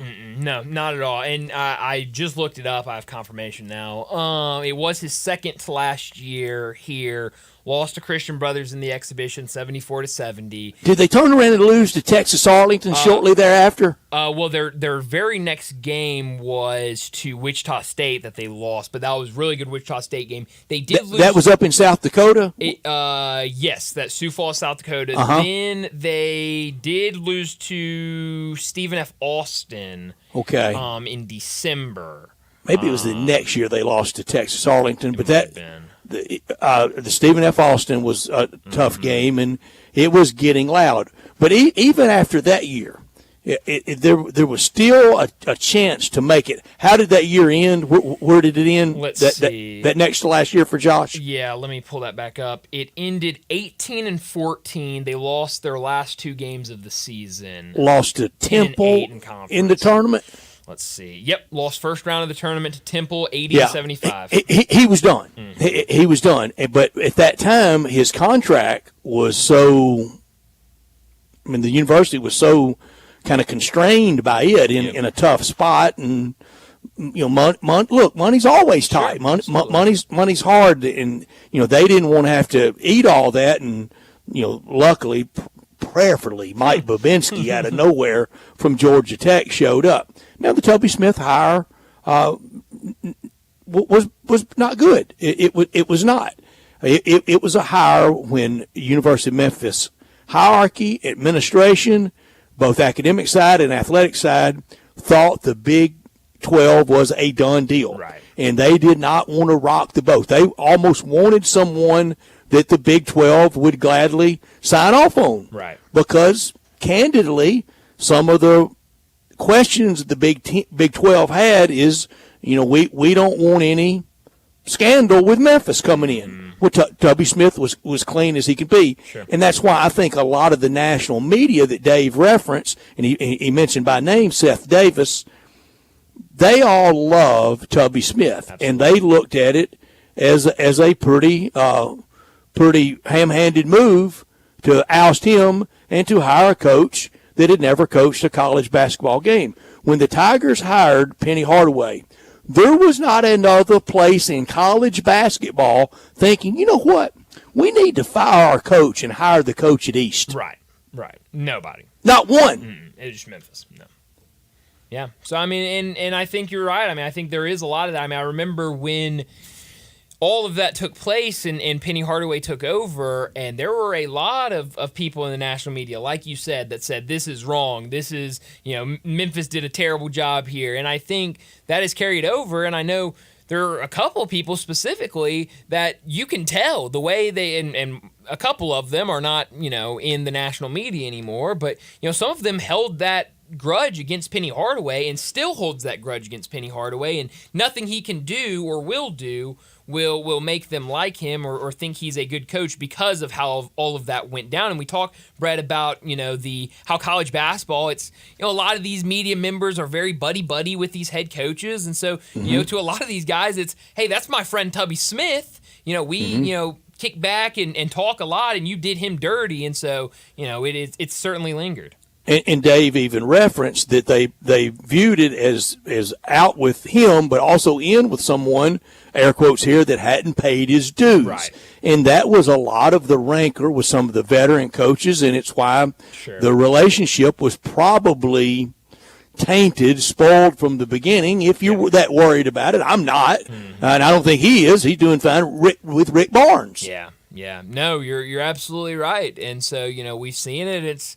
I just don't think it's changed, and I thought that was a really good observation by Dave because, like you said, I had not even thought about that, and absolutely right that there are a lot of people in the national media, I'll be honest, haven't really given Penny Hardaway a chance because of how all of that played out with Tubby Smith. But, at the end of Josh Pastner, there was a very prominent, very famous Memphis booster that wrote a letter to the editor. Remember those? Oh, yeah. Wrote a letter to the editor and basically blamed it on local talk radio for spoiling the pot for Josh. I mean, it was just, when all else fails, blame those big meanies on talk radio. That's right. Yep. I guess so. That's how it usually goes. Brett, I did go back and look as well, speaking of looking back at Tiger losses. The Josh Pastner's final year, they lost to UT Arlington at home by 4 in November. Yeah, that was for a lot of us last holdovers of kind of Team CJP. Look, that was it, and that's when Josh got mad at me, off there to me, that I turned on him. I go, I hadn't turned on anything. It's into the 7th year after a loss to CBU last year, into the Mavericks of Tech, not the Dallas Mavericks, but of Texas Arlington. Nailed it, the Mavericks. I love it, Brett. Yeah, at FedEx Forum. At FedEx Forum, a home loss. I now want to look at the box score for this game. They had a big man. What was the big man's name? Tell you. And he was mostly a stiff and just went off that night. Who was there? Kenny. Kevin Hervey. Kevin Harvey. There he is. Sorry, I almost called him Kenny Harvey. Close enough. I'm sure people call him Kenny. 22 points, 11 rebounds for him. Crazy. It looked like Bill Walton Holy that cow, night. That's insane. He had a day that day. Sure did. Yeah, and never another one. Yeah, let's see. Wow, really, really bad game for the Tigers. Holy cow. What is it looking like, Some Brian? good names in here. Ricky Tarrant Jr. Led the team with 21 points. And then Avery Woodson was the second leading scorer with 11. And outside of that, nobody scored more than 8 points. Yeah, it looked it. And that was that was it. I mean, people had seen enough. But we're not there with Coach Hardaway, and we're not getting there.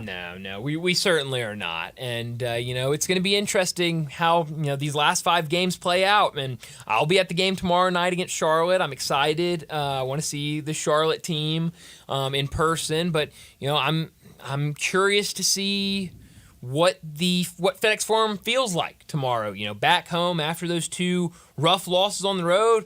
What does it feel like in there? Brian, maybe not Coach Hardaway. And I sure don't think he deserves this.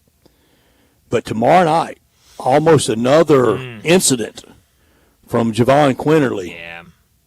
Boo Birds come out, don't they? Oh, Brett, if you've got guys going out there like we saw on Sunday, and it's very clear. That was disgraceful. We talked yesterday to David Cobb. We talked yesterday to Shelby Mast, and both of them, and then, even further, going back to when I was producing John's show earlier in the day, him and his guests, everybody said the same thing. This team looked like they gave up in that game against SMU. They were not playing hard. They were not trying. They were just out there because they had to be out there. If that happens at home tomorrow night against Charlotte, absolutely, I think some fans start booing. And I'll be honest, I would not blame them either.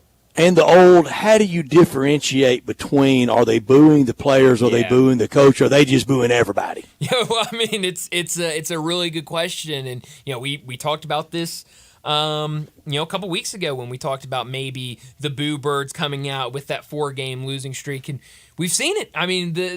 These fans, Memphis fans have booed Seth Hennigan. Memphis fans have booed, Brady White. They did. It has happened to the last 2 quarterbacks at the University of Memphis, and I would not put it past them doing it to the point guard of Memphis either. I think I've told you, Brian, I was at the AAC championship game that day and had the real honor of sitting by Dick Weiss, Hoops Weiss. Yeah. Really famous college basketball writer, but he was there that day covering the football game. And we both we were talking and visiting, and going off the field at halftime, he goes, that's boos, isn't it? And it was robust boos at Brady White. Yep. No, I remember that. It wasn't smattering. It wasn't a couple, and it was at him. Yeah, absolutely. It was loud too, like you said. You don't hear a ton in that media box. It has to be very, very loud to hear it, and you could definitely hear it that afternoon. And kind of the same thing with Seth Hennigan. I was up in the press box for that game, and everybody kind of looking at each other. Are people booing Seth Hennigan? Are those boos that are happening right now? And it was, and so no, I don't put it past the fans. And honestly, Brett, I wouldn't blame them if they go out and they just don't try, because I think that's one thing you can, this kind of the coach cliche of we can't, you can't affect everything. You're not in control of everything, but one thing you are in control of is effort. You can go out there and try at least. And we saw on Sunday Memphis did not try out there, and I'm curious to see what the starting lineup looks like. I don't know how comfortable I would be booing a college player. Now, earlier I can't have it both ways, because earlier I said it's okay for Pitino to call them out, especially with being paid and you can leave whenever you want and all the liberation and freedom they have. But getting down on booing a college, I'm not that much on booing a pro player. Right. I don't think I can't remember the last time I booed. I think anytime Kip Wells would come in for the Cardinals, I would boo at home.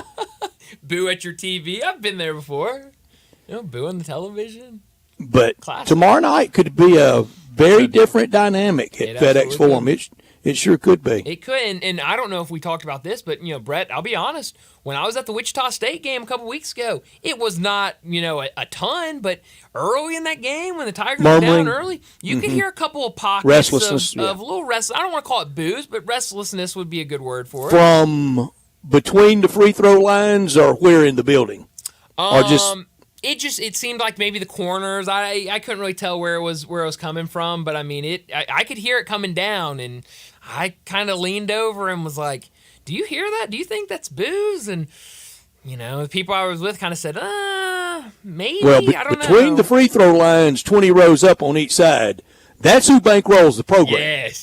That's who you really need to listen to if they're booing. And those are the ones that if they're booing, there's some changes that could happen, but not changes of the head coach. But, it's very interesting. And so we'll have to see what happens tomorrow. We'll talk a lot about the Tigers and that game, of course, tomorrow afternoon before it happens. But let's go ahead and get to our final break of the day. When we come back, we'll wrap up today's show with Taco Bell Crunch Time. We are real sports talk.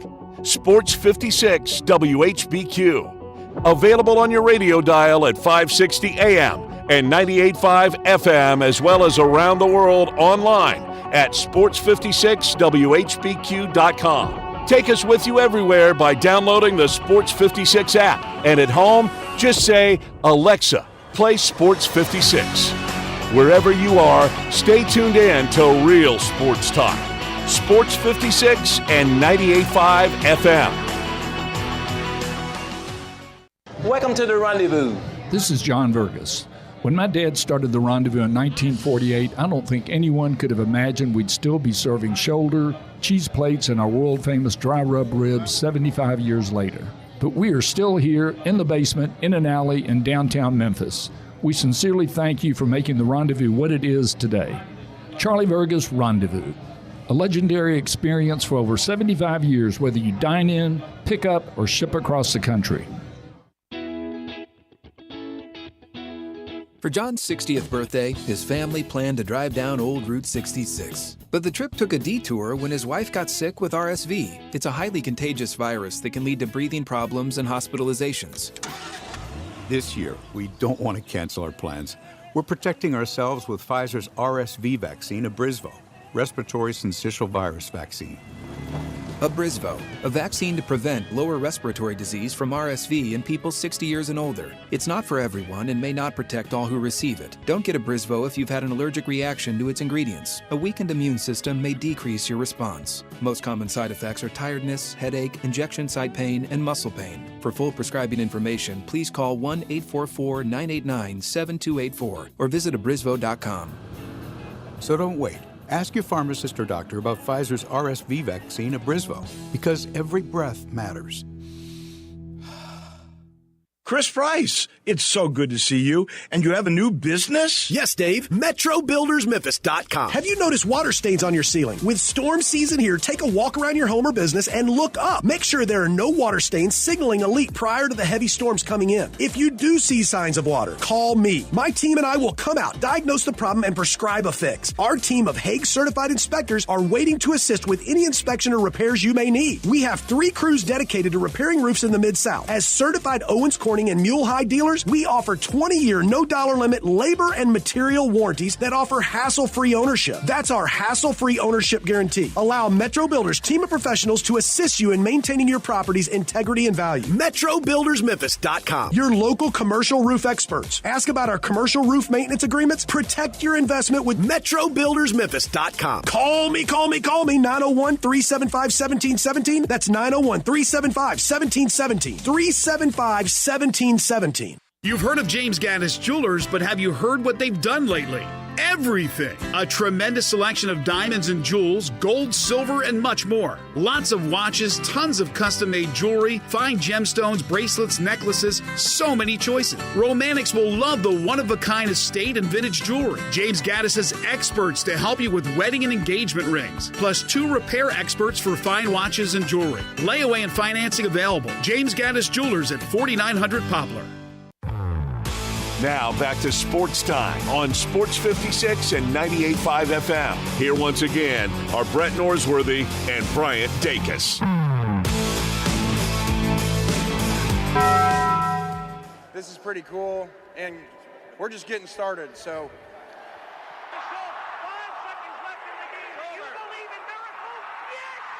Go crazy, folks!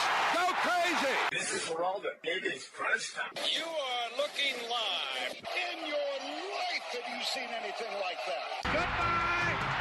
Hello, Haskell. It's obviously crunch time. Hammer, nail, coffin. This baby is over. The Double Steak Grilled Cheese Burrito. So good. Double the steak with nacho cheese sauce, seasoned rice, red strips, sour cream, and the 3-cheese blend wrapped inside a warm flour tortilla. with even more 3-cheese blend grilled on the top. The double steak grilled cheese burrito, it hits the spot now at Taco Bell. And at Taco Bell, when they say they are feeding people's lives with unexpected good, they mean it. Bowl food you can't get anywhere else. Well, Brett, what I learned today, Jeff Passan wrote a story on ESPN.com about Major League Baseball expansion, and he lists Nashville as one of the top prospects to land an expansion team in Major League Baseball. He talks a lot about why and all of this, but this quote was one of the headliners early in the story that stood out to me. This is what Jeff Passan wrote, quote, "For all of their differences culturally, spiritually, and historically, Nashville, Tennessee, and Salt Lake City share plenty in common. Nashville is the 26th biggest media market in the U.S. Salt Lake City is 27th. Both regularly rank among the United States' fastest growing cities, and both have positioned themselves to be first at the front of the line when MLB finally decides to expand." So he's claiming that right now there are a lot of talks, and he goes into detail about both. What's the time frame?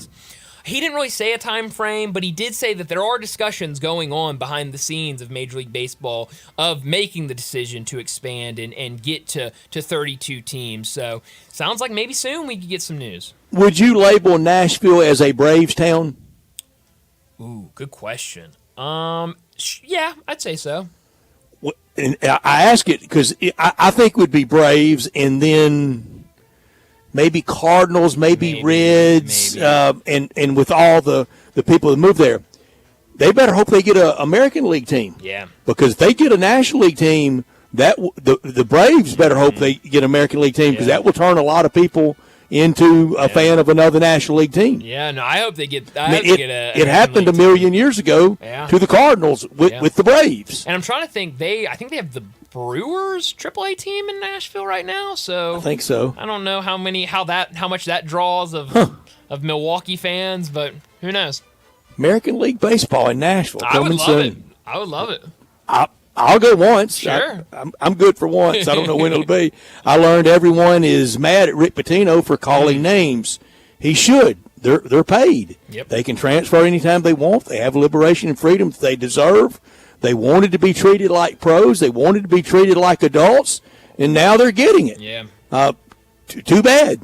Yeah, honestly, you're absolutely right. And he came back today and was talking about it. He said, I wasn't criticizing them. I was just saying why we lost the game, and those are reasons that we lost the game. And that's it. Yeah, so no, that was a very interesting over the weekend from Rick Pitino. What I could have done without, it looks like reports coming out that Pistons' Isaiah Stewart could play Thursday night for the Pistons despite the recent arrest after throwing that pregame punch in Phoenix. We still haven't heard anything. It sounds like that investigation is still going on. There is a court date set, I believe, for later this month, maybe next week in Phoenix. But it would be interesting to see him back on the court without all of that resolved behind the scenes. I'm going to stay with the punches. I could have done without the brawl at the Southland Conference game between Incarnate Word and something called Texas A&M Commerce. Right. It was a battle for last place that had about 10 people in the stands, and sadly one was injured. Poor fan. We had the Chippy Bowl season. We're going to have it in college basketball down the stretch. I think you're right, and I'm worried about it. Brett, where are you beaming tonight? Beam me to UConn at Creighton. Get to see our buddy Clayton Collier if I do that. Why not? This could be the upset spot for Billy Hurley's UConn team. If UConn repeats, they should get the full blue blood status. I mean, even Kevin Ollie won one there. Well, that is a good point. Old Kevin Ollie now back in the saddle coaching again, head coach for the Nets. Beam me to Iowa and Michigan State starting in a couple of minutes over on Peacock. Hope people still have that Peacock subscription from the one playoff game in the NFL. But look out for Michigan State. After kind of that rough start to the season, they're rolling right now in Big 12 or in Big 10 play. Right now up to number 15 on KenPom, right outside in the AP Top 25. Could be a big game for them against a fun Iowa team. San Fran at St. Mary's. I'm going to have to depend on y'all to stay up and watch that one. I'll be up. Then the Ginger Ale Bowl, Baylor at BYU. Right. And a night for the Southwest Conference in College Station, Arkansas and A&M, And in Lubbock, TCU and Texas Tech. Yeah, some good basketball tonight. Some really good games on the ESPN networks as well in college ACC basketball. bubble games tonight. Yes, that's right. So some fun games tonight, certainly in college basketball. But that's all the time we have. Enjoy your night. We'll do it again tomorrow afternoon.